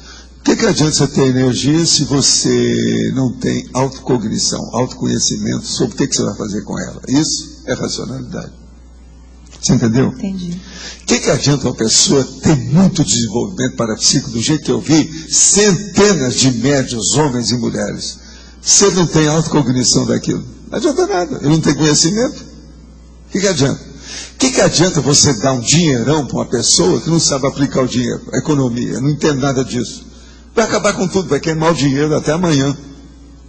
Então a mesma coisa é isso. Então o processo de racionalidade é a base de tudo. Aí é que nós estávamos falando aí, o processo do filósofo lá. O que interessa é a racionalidade em primeiro lugar. É o que eu chamo de lucidez, autodiscernimento. É o mega foco da pessoa dentro do processo autoevolutivo. Senão não adianta nada. Tudo aqui é baseado nisso. O processo nosso todo é esse. Eu estava falando com ela hoje aí, antes de nós começarmos aqui, sobre o processo do Nietzsche. Que o Nietzsche, coitado, ele era um médium, mas ele era um médium perturbado. Mas ele teve a opção dessas ideias avançadas da conscienciologia. Desses caras todos, foi o mais perturbado deles, no entanto, foi o mais médium desse povo todo, de filósofo conhecido aí desses últimos séculos. Agora, o que se passa? Ele começou a ficar todo alterado com aquilo, ele devia estar possesso com a história toda. Quando ele viu um homem que estava batendo num cavalo, ele surtou e nunca mais voltou a ser. Ele ficou doido pro resto da vida. E outra coisa, ele morreu com 56 anos, ele morreu moço. Agora, se ele conhecesse o processo de energia, estivesse inteirado disso, que ele é da época do Allan Kardec. Mas era muito menino quando apareceu o Espiritismo. Que ele é de 1844. Allan Kardec começou com o Espírita em 1857. Agora, Allan Kardec era na França, ele era da Alemanha, com os negócios todos, é outro lugar. Então, ele não teve chance. E ele morreu mais ou menos em 1900. Então, ele não teve chance de ver aquilo. Se ele tivesse visto como médium, ele teria melhorado. Porque você nota direitinho, dentro de alguma das ideias dele, que batem certinho com algumas coisas novas. Mas é uma pena. Agora, Nietzsche, depois a família dele, que era antissemita, levou tudo o negócio para o lado do nazismo. Então eles achavam que ele era até nazista, mas não era. O cara era totalmente piradão. Mas tinha uma capacidade danada nas coisas. Agora, eu falo isso dele, porque esse aí eu conheci de perto. Tá certo? Agora, a maioria dos... Esse aqui é um dos motivos meus com o processo da Alemanha, esse negócio todo, você está entendendo? Agora, a maioria dos médicos, o senhor comentou que tem problema emocional e tudo mais, isso é porque em outras vidas, essa parte da intelectualidade, da racionalidade não foi muito trabalhada, é por aí? É o que faltou. É o que faltou. E outra coisa, quando o povo usava, é tudo contra. Por exemplo, o Nietzsche falou no super-homem. O super-homem que ele queria dizer seria o serenão. Agora, o que é que se passa nesse super-homem? O Hitler, com os caras nazistas, no outro século, século XX, pegaram aquilo tudo e colocaram o Hitler como sendo o super-homem. Porque ele errou, o Nietzsche. Porque ele falou que o Shakespeare poderia servir disso, o Sócrates poderia servir, o Napoleão, que matou tanta gente, poderia servir. Quer dizer, o Nietzsche errou, foi besteira dele. Com isso, os nazistas pegaram aquilo, se assenhorearam das expressões dele para elevar as bobagens do Hitler. Então, isso tudo a gente tem que entender. Olha só, é o processo de intelectualidade. Por exemplo, se na Alemanha tivesse grandes médiuns, não teria acontecido o nazismo. Você está entendendo? Havia médium, mas era tudo pirado e mexia com sexo. É tanto que essa turma de nazista tinha muita gente pirada com processo de sexo e outras coisas mais, inclusive homossexuais no meio, uma opção de coisa. Entendeu? Então isso, de modo que o processo de parapsiquismo, para a gente estudar o problema da energia, que é a base da vida humana, é básico, né? Embasa tudo, é o fundamento da situação, é o princípio da coisa, não tem outro jeito, você não pode fugir disso. E aí é que é o difícil, por isso que é que eu me bato nessas coisas com vocês. Parapsiquismo, energossoma. Agora eu vim para dar força para essas coisas e dar nome aos bois, ao que eu estou fazendo. É o jeito. Estuda, a gente estudou para a gente. O que eu estou fazendo agora, não estou fazendo nada, não. Eu estou trazendo tudo aquilo que já havia, não tem novidade nenhuma, mas estou procurando colocar nome aos bois. É a urismologia. Mas é preciso ser. Agora, lembra que no Instituto eu já falava, não, eu sou o Valdo número, você lembra disso? Já era de propósito por causa disso. Que o meu negócio começou em 1100. Eu estou estudando o negócio. Mas a questão do Nietzsche, você tinha falado que se acompanhou ele extrafisicamente. Alguma coisa. Detalhar, por favor. Por isso que ele era médium. Eu falo para vocês que ele era médium por causa disso, porque eu conheci o negócio. Ele é da mesma época das coisas de Allan Kardec. Só que ele era da Alemanha. Você está entendendo como é que é? Agora, Ele era médium. Desses médicos, você já deve ter visto uma porção da sua vida lá em São Paulo. Fica doido depois, fica tudo alterado. Ele era isso. Agora, só que ele era potente, porque ele tinha um intelecto mais forte que os outros. Entende? Outra coisa, presta atenção.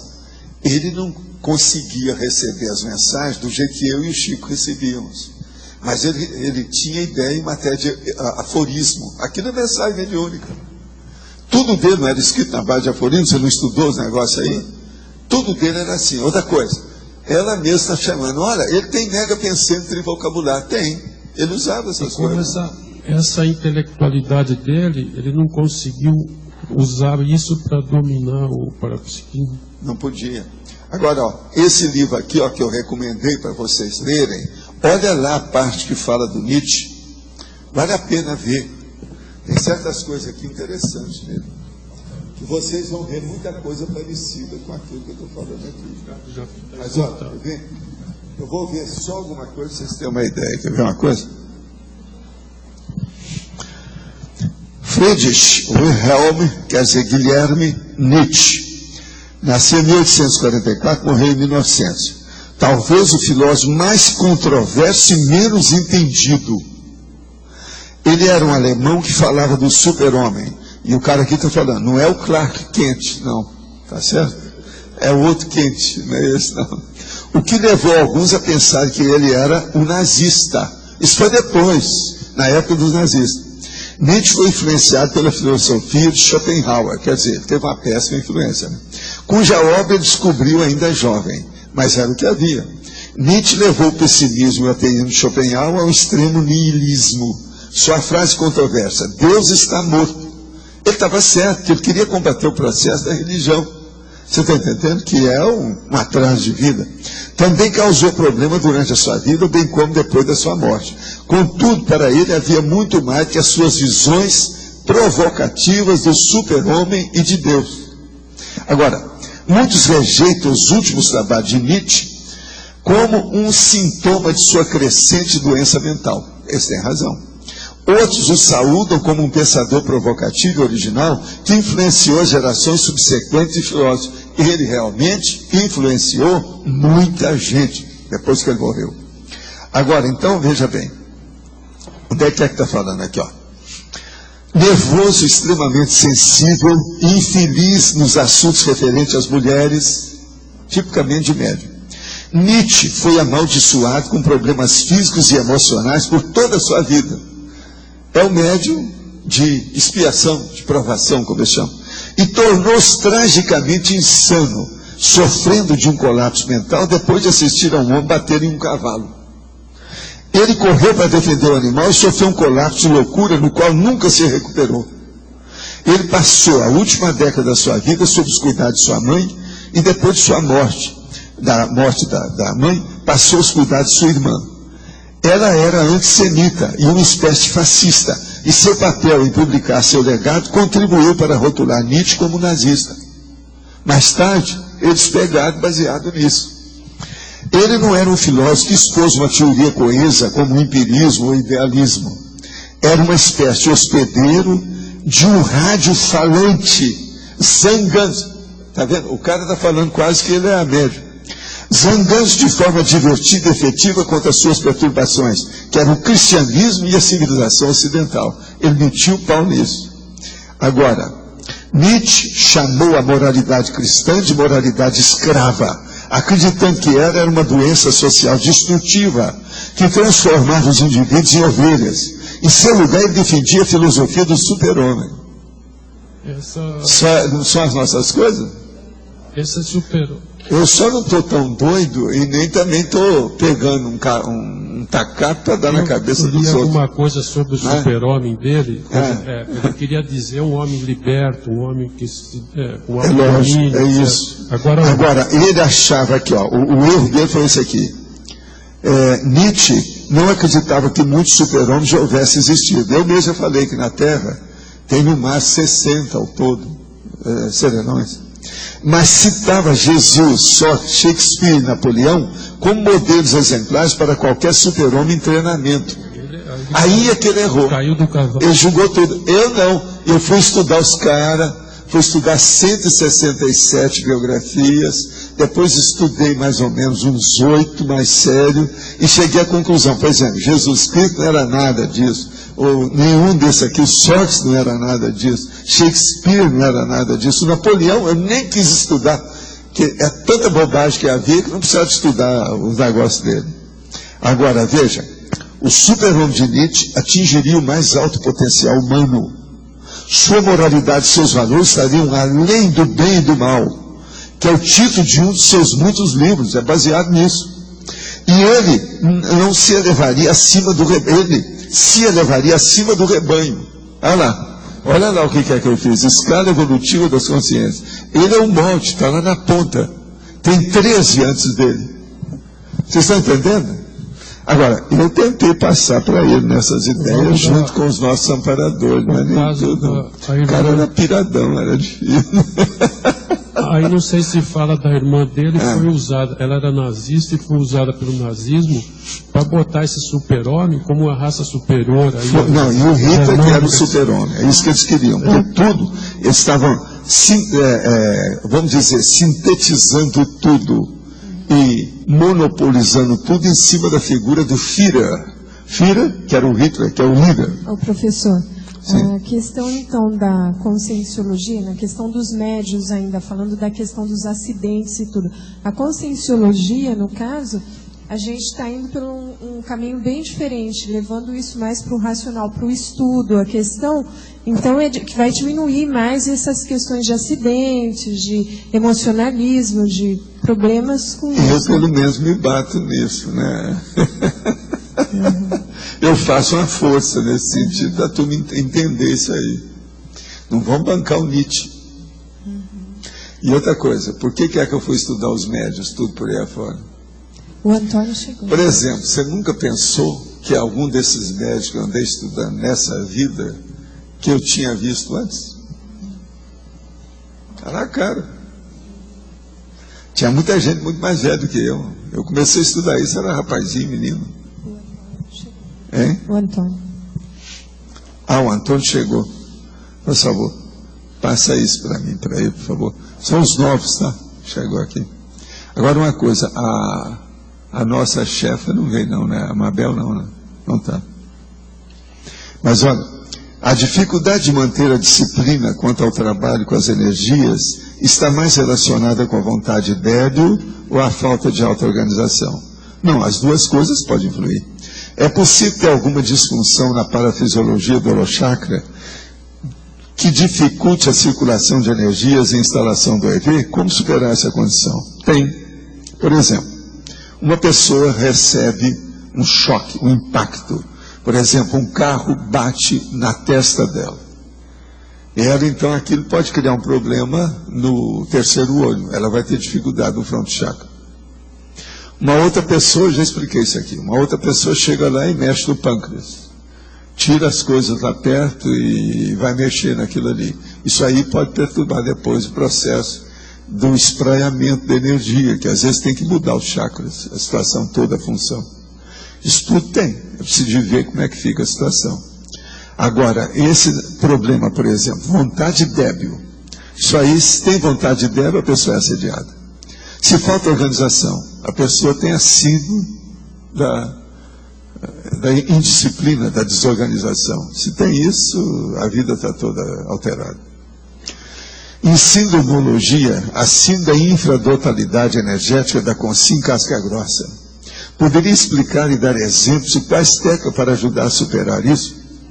O problema é justamente isso que eu estou falando aqui. É uma pessoa da casca grossa. Geralmente, a casca grossa, não são todos, eu estou falando, mas um percentual muito grande, a pessoa é casca grossa porque ela é egóica, ela é egocêntrica, adulta, ela é egoísta. Então ela se defende o tempo todo, mas não sabe se defender porque não mexe com energia. Então ela começa a ficar com casca grossa. Então, por exemplo, tem um monte de gente que isso às vezes é até assim uma contradição aparente, é praticamente um paradoxo, que ela não é assediada, porque os próprios assediadores têm medo de chegar perto dela. Entende? Então a gente tem que entender isso aí. Quando eu falo isso, o povo pensa que eu estou fazendo uma piada, uma anedota. Não é. Isso é fato. Tem gente que é tão casca grossa que nada chega. Ele se defende o tempo todo. Entende? Por isso ele é casca grossa. Mas veja, isso não adianta. Porque na vida humana, nós temos que fazer a nossa autodefesa fazendo assistência. Se a pessoa faz a autodefesa, se protegendo, mexendo apenas no egão, no umbigão dela, aquilo ela vai se intoxicar cada vez mais. É isso que eu chamo a autointoxicação feita pelo autoassédio. Uma pessoa casca grossa dessa, um bom percentual de casca grossa é assim. Ele está super autointoxicado devido ao autoassédio que ele pratica o tempo todo. Vocês estão entendendo, né? A situação é mais ou menos essa que ele pediu aí. Agora, para superar isso, é fazer a interassistencialidade, é pensar no outro, sair da pessoa, ela exteriorizar a energia em favor dos outros. Esse é o caminho, não tem outra. Não há milagre nisso. Há o alto esforço. É a saída. O que mais? Quem é que está aí com o microfone? É você? Eu queria saber, aqui na parafatologia, na terceira linha, a impermeabilização do soma decorrente do energossoma nos parafenômenos. O processo é aquilo que o povo chama de corpo fechado. Você está entendendo? Nós já trouxemos aqui um verbete sobre esse processo de defesa, da autodefesa energética. Nós já trouxemos isso aí para mostrar o que é. Agora, a impermeabilização do soma. Isso aí é mais do que o problema que nós estávamos falando de autorregeneração. Você está entendendo? O encapsulamento, por exemplo, está dentro disso aí. O encapsulamento é o corpo fechado. Que o povo gosta de falar por aí afora. Está entendendo? Sim.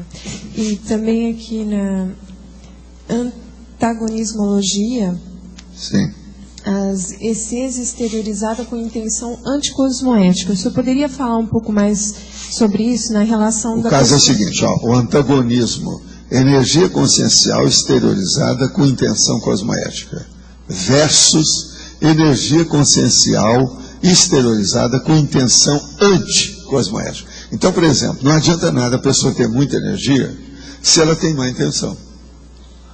Não adianta nada a pessoa ter uma vontade muito forte se ela é mal intencionada.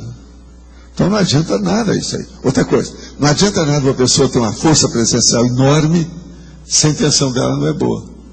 Então a intenção é básica para definir o nível evolutivo de uma pessoa, o discernimento dela e a condição cosmoética da consciência. Existe uma barreira dessas energias para chegarem até as pessoas que estão fazendo assistência? Não, existe uma barreira também da própria vontade da pessoa, porque a intenção varia conforme a hora. Se a pessoa tem muita emoção para defender o ego, ela varia com a intenção. Uma pessoa às vezes está fazendo uma coisa ali, ela está se defendendo por aqui. Daí a pouco ela viu que é melhor mudar. Ela muda tudo para cá. Aparentemente ela está melhorando tudo, mas não está. A intenção dela é que foi revigorada negativamente para ela ficar de acordo com o contexto. Isso que a maioria do povo não entende. Então, tem muito político que faz isso. Ele dança conforme o ritmo da música para ficar sempre na situação. Nunca se define. Ele não é só humorista, ele é muito mais do que isso. Ele é arrivista. Ele quer ficar com a situação de qualquer maneira. Então, o Brasil está cheio disso. A Câmara está cheia de gente desse jeito. Os líderes da Câmara atual são pessoas que estão lá, ó. Eles não passam a bola. Eles são tudo tipo Rottweiler. Não largam o osso de modo algum. Com tudo quanto é crise, milhões de coisas, não largam o osso. Isso é típico do processo. Você está entendendo? Então a gente tem que estudar o problema da energia.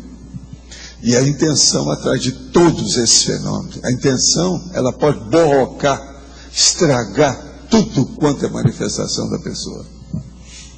Olha a sua intenção, veja como é que é. Esse é o motivo que eu falo aqui quase todo dia para vocês.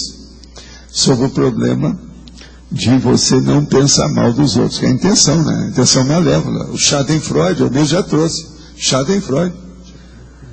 É você ter a malevolência. Nós temos que ter a benevolência. Esquecer a malevolência. Você quer? Escuta, eu estou vendo que você está aí. Eu queria te pedir uma coisa. Lá embaixo tem uma carta lá do MSM, sabe? Que é o processo daqueles, o management, que é o processo de gestão de empreendedorismo. Fica sabendo por que é que eu recebi essa assinatura, de quem é, como é que é. Hein? Você tem certeza? Que lá eles mandaram uma carta se vai renovar ou qualquer coisa que tem. E eles mandam demais, é igualzinho a turma da Inglaterra. Só essa semana passada eu recebi 5 envelopes diferentes. Eu nem levei para você ver, não, porque eu deixei lá, depois você não viu, você não apareceu. Eu peguei os 5 e dei para o Rodrigo, para ele examinar, porque isso aí interessa para o Rodrigo, que é a área de estudo dele. Professor? Está entendendo? Sim, é. A Anabel chegou. Vocês dão um jeito de passar isso aqui para ela, para mim. Obrigado, viu? Quem é você? Aqui, professor. Não, é lá em cima. Eu queria, por favor, que o senhor repetisse aquela situação que o senhor falou aí, sobre a pessoa que tem muita emoção para defender o ego. Você explicou um pouco mais, eu queria pedir para o senhor repetir, aprofundar um pouco isso. Que tem muita emoção, na verdade, para defender o ego, né? O caso todo é o seguinte: uma pessoa, às vezes, ela tem emoção, mas às vezes, se precisar, ela nem mostra que ela tem emoção. Porque ela quer defender o egão e o interesse dela, a intenção dela é aquilo. Essa pessoa, com o tempo, então, ela tem energia demais. E ela domina aquela situação, mas ela nem sabe o que é energia. Mas é que devido à intenção dela, e ela está tão carregada em cima daquilo, que há um monopólio daquela condição dentro da vida dela. Chegou nesse ponto, ela vira ou se transforma, há uma metamorfose, ela é uma assediadora intrafísica. Por quê? Nem os assediadores não chegam perto dela, porque ela já é igual, ela é colega. Ladrão que rouba ladrão tem 100 anos de perdão, então eles não chegam. Você está entendendo como é que é? Está tudo em casa, é tudo da mesma laia, são figuras do mesmo naipe. Então, numa condição dessa, essa pessoa que é casca grossa, ela não tem, às vezes, assédio. Ela só tem alto assédio. Mas o hétero assédio de fora, ela não tem, porque ela não deixa ter. Agora, essas são as pessoas mais difíceis que tem para nós desenvolvermos o parapsiquismo ou dar orientação para elas para desenvolver, porque o problema é dela. Mas às vezes é difícil até de você abordar uma pessoa dessa. Está entendendo? E outra coisa, essa pessoa é aquela que chega, você joga um arco voltaico daqueles de Itaipu, 5 vezes Itaipu, quer dizer, com mais de 100 turbinas, e ela fala que não sentiu nada. E ela às vezes está sincera, ela não sentiu nada mesmo. Por quê? Há um bloqueio generalizado, como se ela vivesse dentro do escafandro, entendendo? De aço, que não deixa pegar nada. É ela que faz isso. Então a primeira pessoa que a gente fala é o seguinte, aí é que é a diferença. É o problema que nós falamos daquela técnica da passividade ativa. Isso o Nietzsche não conseguiu captar. A passividade ativa. Nós não podemos pegar um tacape ou uma metralhadora enquanto os outros. Isso é revolução, é besteira, não é por aí.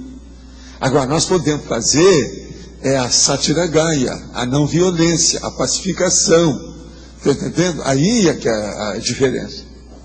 O Nietzsche achava que tinha que combater o processo todo das igrejas, o processo todo da igreja católica, até o próprio judaísmo e outras coisas mais.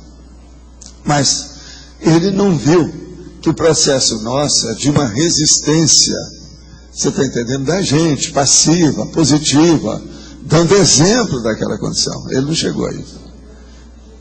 Pois é, que é a passividade ativa que eu vivo falando em matéria de parapsiquismo. Por exemplo, essa pessoa aí é do tipo do Nietzsche. Eu estou mostrando o Nietzsche como assediado e agora estou mostrando o outro assediador, uma pessoa. Então a pessoa casca grossa é o contrário do Nietzsche, mas é tudo igual. Você está entendendo? O efeito é o mesmo. Eu quero é que vocês comecem a entender essas coisas. O Nietzsche, por exemplo, eu já falei algumas vezes. Hoje eu estou falando mais, porque ela mesma perguntou, queria saber, eu estou explicando tudo como é que é. Mas agora veja se tem lógica nessas ponderações que eu estou fazendo com vocês, para vocês verem como é que é. No Crescendologia, aqui da página 7, eu queria saber o crescendo do fluxo das energias conscienciais, a energia consciencial intermitente com a energia consciencial contínua. Isso é uma das coisas mais sérias que tem para a pessoa entender a energia. No teu caso, quando que ocorre a contínua, por exemplo, o arco voltaico... A contínua, ela sempre ocorre de maneira fugaz, e em casos especiais, como se fosse a hora de fazer uma cirurgia ou qualquer coisa mais séria. Então aí ela vem contínua.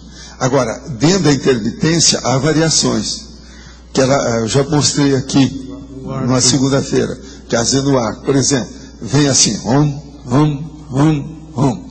Às vezes não vem só assim, vem assim, rom, rom, rom, rom, rom, rom, rom, rom. Você está entendendo? O ritmo varia. Então, isso tudo ainda é intermitência.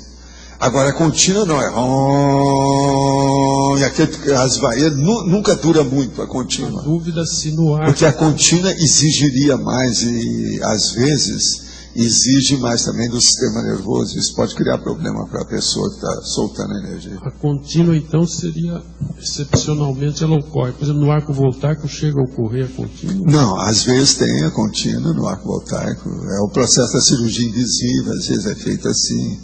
Às vezes, por exemplo, um negócio super rápido é feito com a contínua, que é o raio laser. Aquilo vai pontual, exato, aonde precisa. E resolve também tudo assim, instantaneamente. Na TENEPS pode ocorrer também, porque a TENEPS geralmente é intermitente. A TENEPS é sempre intermitente, a maioria. O processo contínuo é só quando a pessoa começa a dominar muita coisa para não criar problema no sistema nervoso dela, do tenepsista. Eu estou vendo que tem um nosso amigo aí, ó, que está aqui o tempo todo de olho ali, anotando as coisas. Você está entendendo tudo que a gente está falando? Não, porque você não te conhece. Se você quiser perguntar, aqui não se paga, não se cobra nada. Você pode perguntar, que eu quero é que você fique sabendo. Qualquer coisa, depois você conversa comigo. Você vai ficar por aqui algum tempo? Não. Está só de passagem. Hein? Ah, sei. Então, qualquer coisa, a gente está por aí. Eu estou só falando que eu estou vendo que você está interessado no assunto, eu nunca te vi. Né? Buenos Aires? Ah, então, você viu que aqui, o nosso conterrâneo, tá vendo? Portenho, bonaerense. Você é de Buenos Aires mesmo? Bonaerense. Qual o bairro? Qual é? Barrio? Ah, sim. Muito bem. Belíssimo. Mas olha, quem é que está aí agora com o microfone? Tem alguém mais? Como é que está a situação? Professor. Bic, pode falar. Uma coisa que a gente falou muito sobre a ectoplastia. Uma coisa que eu nunca entendi dos 700 experimentos é por que o Carlos Magno lá deveria ter um macrosoma. Nunca entendi isso. Porque o processo dele é totalmente, enfim... Aqui, teve o nosso amigo, que era o filósofo, que ensinou a ele, né? Você sabe disso, foi o preceptor dele. Ensinou a ele a liderar os homens. Carlos. A liderança naquela ocasião, eu estou falando o Carlos Grande, o grandão, eu estou falando. Agora, o Carlos Magno é outra coisa, eu vou falar daqui a pouco. Eu estou falando o Alexandre, o grandão. Agora veja, ele morreu logo, ele morreu cedo. Eu estou dando um exemplo para você entender. Por que ele morreu cedo? Porque ele não sabia nada dessas coisas. E foi mexer com o militarismo. O Carlos Magno foi a mesma coisa. Agora, o Carlos Magno não teve a mesma situação, mas ele era um cara de mais de 2 metros de altura. Ele era um cara imenso. Ele era um gigante.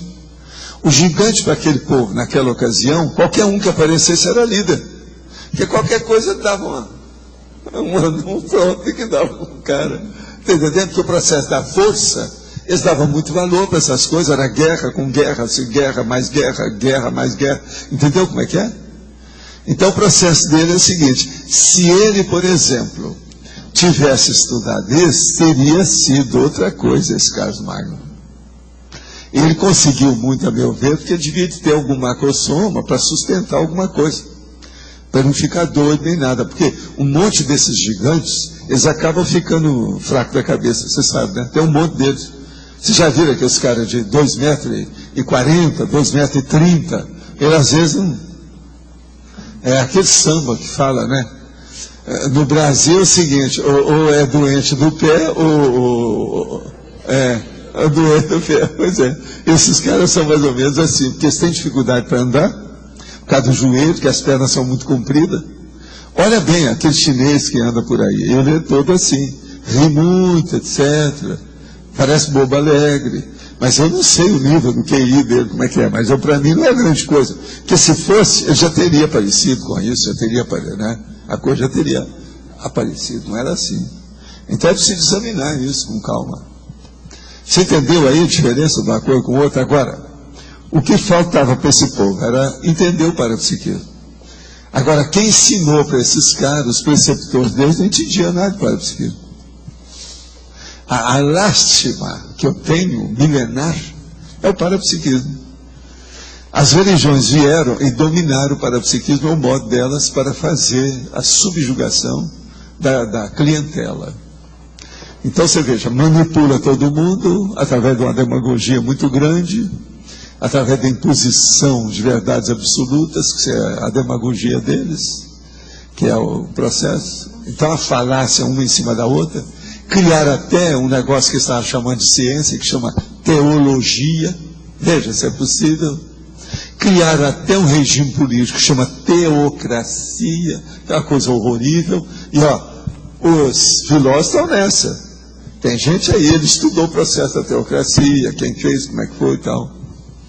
Outra coisa, criar os doutores da igreja, Tomás de Aquino, Agostinho, tudo enrolado com esse negócio todo. Agora veja, uma pessoa para chegar e ficar livre disso, para falar as coisas, quando aparecia, eles matavam a pessoa. Você está entendendo? Não podia sair daquilo. Tinha tudo se falar quietinho, caladinho. Agora veja, gente, essa vida, eu e o Chico tivemos que fazer isso. Eu fico impressionado com isso. 1965, nós vamos lá para Catalunha. Vamos lá encontrar com as pessoas que eram amigos da gente, que tinha inclusive cara espírita no meio, que se interessava pelos nossos livros. Nós fomos lá de propósito. Eu estive lá no processo na Catalunha, nós fomos até Mataró, aonde o Chico morou, aonde eu nasci. Ele era minha mãe. Eu nasci lá. Hoje eu estou abrindo o jogo, que o próprio nosso amigo lá falou as coisas todas.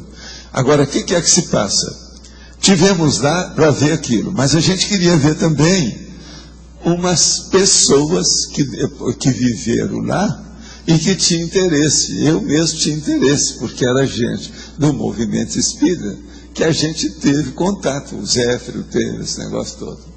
A hora que nós vamos encontrar com certas pessoas, você tinha que encontrar e conversar fora dos apartamentos, em cima do edifício lá em cima, e olhava se não tinha nada lá perto. Então a gente ficava onde é que tinha o negócio de elevador, a caixa d'água, para conversar com as pessoas. Você não podia falar nos outros lugares. Todo mundo estava atrás. Por quê? Era a ditadura do Franco, o falangismo, o franquismo que estava dominando lá. Agora, o pior, nós vamos para uma praça lá, sabe? Na Catalunha, aquela praça, e tinha um cara que morava perto da praça, que era uma pessoa de idade, que queria falar com a gente. Mas ele não podia falar na família, que a família toda poderia falar depois com a padraiada. Agora, o que se passa? Nós vamos e tratamos com ele, a gente deu um jeito de comunicar. Tratamos e começamos a esperar na praça, no lugar de um banco que não tinha nada em torno. Então você via tudo, ninguém poderia saber o que a gente estava falando. Você está entendendo como é que é? Agora eu e o Chico sentamos lá e começamos a esperar o homem. 2 horas depois nós fomos embora, desistimos. Mais tarde um amigo deles lá nos falou que a turma não deixou. Aí nós perguntamos, qual foi o motivo? Aí ele falou baixo, Opus Dei. Está entendendo? Quer dizer, eles mandavam. O Opus Dei chegou a ter 4 ministros dos falangistas lá do Franco, na época.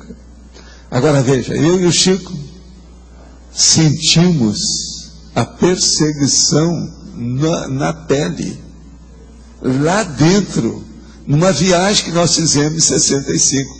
Você não acha estranho? Isso tudo passado. Por isso que eu falo aí o negócio da Espanha até hoje, tudo enrolado com essas coisas, uma dificuldade, problemão.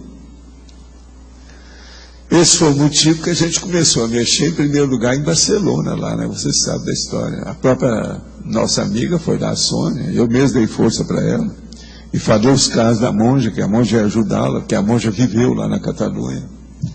Mas tudo assim.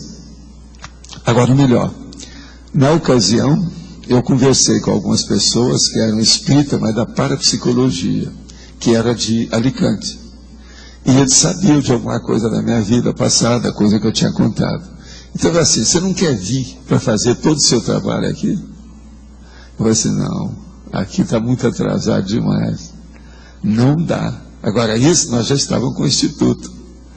Teve gente que foi lá comigo, você sabe, tem alguns aí que estiveram lá comigo, junto com esses nossos amigos. Eles mandavam revista sempre, todo mês para a gente. Era uma revista muito bem feita, mas era espírita da parapsicologia. Isso lá em Alicante, com os negócios todos lá perto. Mas não dava para ser na Espanha, você está entendendo? E eles até que queriam, que vem para cá. Outra coisa, esses caras eram riquíssimos. O movimento espírita lá era tudo cheio de dinheiro. Era eles que faziam, por exemplo, quando nós fomos lá, faziam festa para a gente, declamações, mas festas assim de 3, 4 horas, de números artísticos, e a gente vendo aquilo tudo. E outra coisa, davam presente, em cada curso que a gente dava para eles, eles davam presente de joalheria, coisa assim de alto nível, caríssimo, para cada uma das pessoas que apareciam. Todos eles é assim. A revista também é muito bem, tem lá embaixo a revista publicada, bonita e tal. Agora, então você veja, Espanha, esse século, isso que eu estou falando, esses fatos aconteceram em 1965. Agora, vocês não adivinham a minha satisfação. A primeira vez que eu cheguei em Barcelona para fazer um curso da Conscienciologia. Aí eles perguntavam, por que você está tão alegre assim? Estou lavando toda a minha eguada. É um monte de égua que eu tenho. Estou lavando tudo. Aí eu fui nos lugares, fui ver tudo de novo, com calma, ninguém ficou sabendo o que era. Valdo. Depois disso eu tive até em Mataró, depois do Instituto. Aqui no ar, aqui em cima. Aqui, ó. Na Globo News está passando hoje, no Sem Fronteiras, uma matéria sobre a Espanha. Estão passando sobre agora a Espanha. Ah, sim. A situação atual da Espanha e a origem do problema econômico da Espanha. E eles passam questões do Franco, do franquismo. Eu estava assistindo agora antes os falangistas. Falangismo, negócio terrível. É o Sem Fronteiras. Eles ficam repetindo durante a semana, deve passar hoje de novo. Eu garanto para você que não vão falar nada do Opus Dei. Agora, então não adianta. Esses caras geralmente eu não gosto por causa disso. Eles estavam falando. Queria falar do Opus Dei, mano. Estavam falando que a situação da Espanha hoje, na crise econômica, está pior que a dos Estados Unidos. Tá, não, eles já falaram que é pior. Isso aí já apareceu no jornal, já há uns 15 dias que eu ia falar disso. Eu também vi as cenas de rua na televisão lá, como é que está a situação. Não está nada bom. A Laura também viu, ela chegou a falar aqui para nós, você lembra que dia que ela estava falando aqui? Tem 16% de desempregados no país. São 4 milhões de pessoas. Lá é muita pessoas. Coisa. Lá tem só 42 milhões de habitantes. Tá grave. A situação é precária lá. Tudo é tudo certinho. A hora que quebra aquilo, é um desastre. Realmente. Eu acho difícil. Agora, eles vão superar. O espanhol vai acabar superando. Agora, eu tenho pena porque eles são muito emocionais, né? Isso tudo prejudica, entende? Cada emoção. São dessa turma toda de países aí, talvez a Espanha que seja os mais emocionais de todos eles. É mais do que a Itália e mais do que Portugal. Olha que para ganhar de Portugal não é fácil. E para ganhar da Itália também com a música, a ópera. Não, o sul da Itália sim, mas estou falando da Itália inteira. O norte já tem mais cabeça, etc., já é melhor. O problema é o setentrião. Aqui, o setentrião é que manda. Né? O mais não interessa. Né? Mas olha, está tudo bem? Tem mais alguém? Alguma coisa? Tudo? Posso passar? Então, os nossos comerciais, por favor. Obrigada. As pontuações da tertúlia de hoje foram 16 votos online, 15 perguntas respondidas online, 15 perguntas presenciais, 56 assinaturas no livro de presença e 8 praticantes da técnica de Invexis. Após a leitura dos verbetes, vão estar 5 recados. César Cognópolis, Eliana Acoplamentário, Ana Luísa Reaprendência, Eduardo Amigos, Nara Prova de Imagística. A leitura dos verbetes. ACPIP, Aglutinação Interconsciencial. Alternância de tarefas. Autoconscienciabilidade retrocognitiva. Autoidentificação somática. Auto-megatrafarismo. Confrontação urbanística. Exposição pública. Lucidologia. Mega-fenomenologia. Mega-trafar explícito. Meio de sobrevida. Mini-falha. Olhar de fraternidade. Preferenciologia. Pré-intermissivista. Quintessência evolutiva. Realidade relevante. Pessoal, boa tarde a todos. São 2 recados rápidos. O primeiro deles é em relação à nossa tradicional sessão pipoca. Nós vamos ter nesse domingo agora, a partir das 20 horas, no Auditório do Discernimento, o filme que foi ganho praticamente por unanimidade, foi o filme A Outra. Ele foi indicado aqui em tertúlia no dia 2 de abril. É a história da rainha Ana Bolena e do rei Henrique VIII, é a Inglaterra do século XVI. É um filme bastante interessante, retrocognitivo, que aborda aí as questões da monarquia, disputa de poder e jogos de bastidores da política. Então é nesse domingo, 20 horas, discernimento. Esse é o primeiro recado. O segundo deles, muito importante, no dia 16 de maio, sem ser esse sábado próximo, a partir das 19 horas, nós vamos ter uma cerimônia de criação oficial do bairro Cognópolis, através da assinatura do decreto pelo prefeito municipal, Dr. Paulo MacDonald, que vai estar aqui com a gente, e vai assinar também o decreto de liberação, de aprovação para início das obras da Vila Consciência. Vai ser uma cerimônia mais rápida, vai ser a partir das 19 horas, no dia 16, seguida de coquetel. E a gente está solicitando apoio para o pessoal divulgar dentro da comunidade, que a gente tem, de certa forma, um compromisso moral de lotar o auditório. E nós estamos vendo com o pessoal da Comunicons a possibilidade de fazer a transmissão dessa solenidade, devido à importância, através do site, para os teletertulianos. Tá? Mas a gente vai avisar isso semana que vem, se confirmar. Muito obrigado. Boa tarde a todos. Lembramos a todos vocês que o Acoplamentário ele está acontecendo semana que vem, dia 15, 16 e 17 de maio. Os professores serão Nário Takimoto e a professora Cristina Aracaki. Para todos que estão fazendo sua autopesquisa, aprofundando sua autopesquisa, né? Nós teremos então o tema sobre autoconsciencioterapia e o desenvolvimento do parapsiquismo. Também gostaríamos de lembrar que o desconto está valendo a pena para todos os voluntários da CCCI, não apenas os voluntários do CIEEC. É uma promoção bem bacana para este mês e para o mês que vem. E para todos os teletertulianos que estão em outras cidades, lembramos mais uma vez que evitem viajar resfriados ou com qualquer sintoma de gripe. Ao viajarem, usem máscaras para vir para o CIEEC, por gentileza, ok? E também lembramos os teletertulianos que nós temos uma excelente promoção para esse mês e para o mês que vem. Se vocês quiserem maiores informações a respeito destas promoções, basta ligar para a recepção do CIEEC. 045 3525 2652, ok? Muito obrigada. Bom, a Repreendência convida os voluntários e professores que queiram assistir a 2 aulas abertas de Conscienciologia.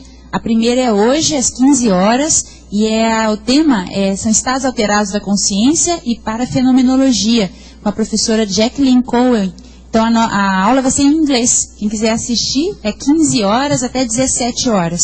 E amanhã, no sábado, às 15 horas, o professor Antônio Fontinelli, com o tema Decidofilia. As aulas vão acontecer na sala de aulas compartilhada aqui do CAEC. Obrigada. Pessoal, nosso recado hoje é do Amigos da Enciclopédia. A gente queria comunicar a todos, principalmente aqueles que estão em casa assistindo a tertúlia pela internet ou aqui mesmo com o seu laptop, que a partir do dia 1º de junho vocês vão acessar o Holoserver, né, pela internet. Então, a gente já explicou algumas vezes aqui o que é o Holoserver, só que quando a gente fala aqui, né, rapidinho, um recado sempre rápido, a gente não consegue passar a magnitude, né, a profundidade que o Holoserver permite você acessar a pesquisa do seu assunto, do seu tema de pesquisa. A gente vai disponibilizar, por exemplo, a questão do acervo da holoteca, tá, dentro do Holoserver. Vocês vão poder pesquisar livros que tem a ver com o tema de pesquisa de vocês. É possível também fazer pesquisa do tema em termos de dicionários, tá? Então, as definições do seu tema de pesquisa.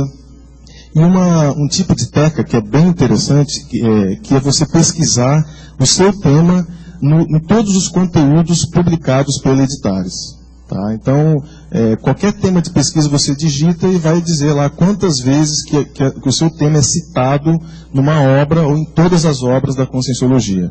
Sem dúvida, assim, é um grande upgrade, né, na pesquisa, na nossa autopesquisa, e vai otimizar bastante o trabalho de todos nós. Tá? Além disso, quem estiver acessando a internet a partir do dia 1º vai poder ver o extrato, né, do Amigos da Enciclopédia online e o seu próprio extrato também, a sua situação, a sua condição em relação ao Amigos. A gente tem observado muitas pessoas que venceram o programa e não renovaram assim, por questão de tempo. Tá? Às vezes vem para a tertúlia, sai correndo, não tem tempo de fazer a renovação. Então a gente gostaria de convidar essas pessoas, quem está em casa aí, que não renovou o programa, pode ligar para o CAEC no 3525-2652, né, o código 45, e fazer a sua renovação. E quem ainda não é amigo da enciclopédia, está convidado a se tornar. Obrigado. Boa tarde, pessoal. Lembrando então que domingo, dia 10, esse próximo domingo, estarão sendo entregues as provas e divulgados os resultados da prova da Imagística. Os participantes da prova que residem em outras cidades receberão até amanhã as notas através da internet, poderão então participar da tertúlia, assistir a tertúlia online e encaminhar suas dúvidas, pronunciamentos ou depoimentos também pela internet. Tá bom? A gente aguarda todo mundo aqui no domingo então. Obrigada. O verdete vencedor para amanhã é Olhar de Fraternidade com 8 votos. Obrigada e boa tarde a todos.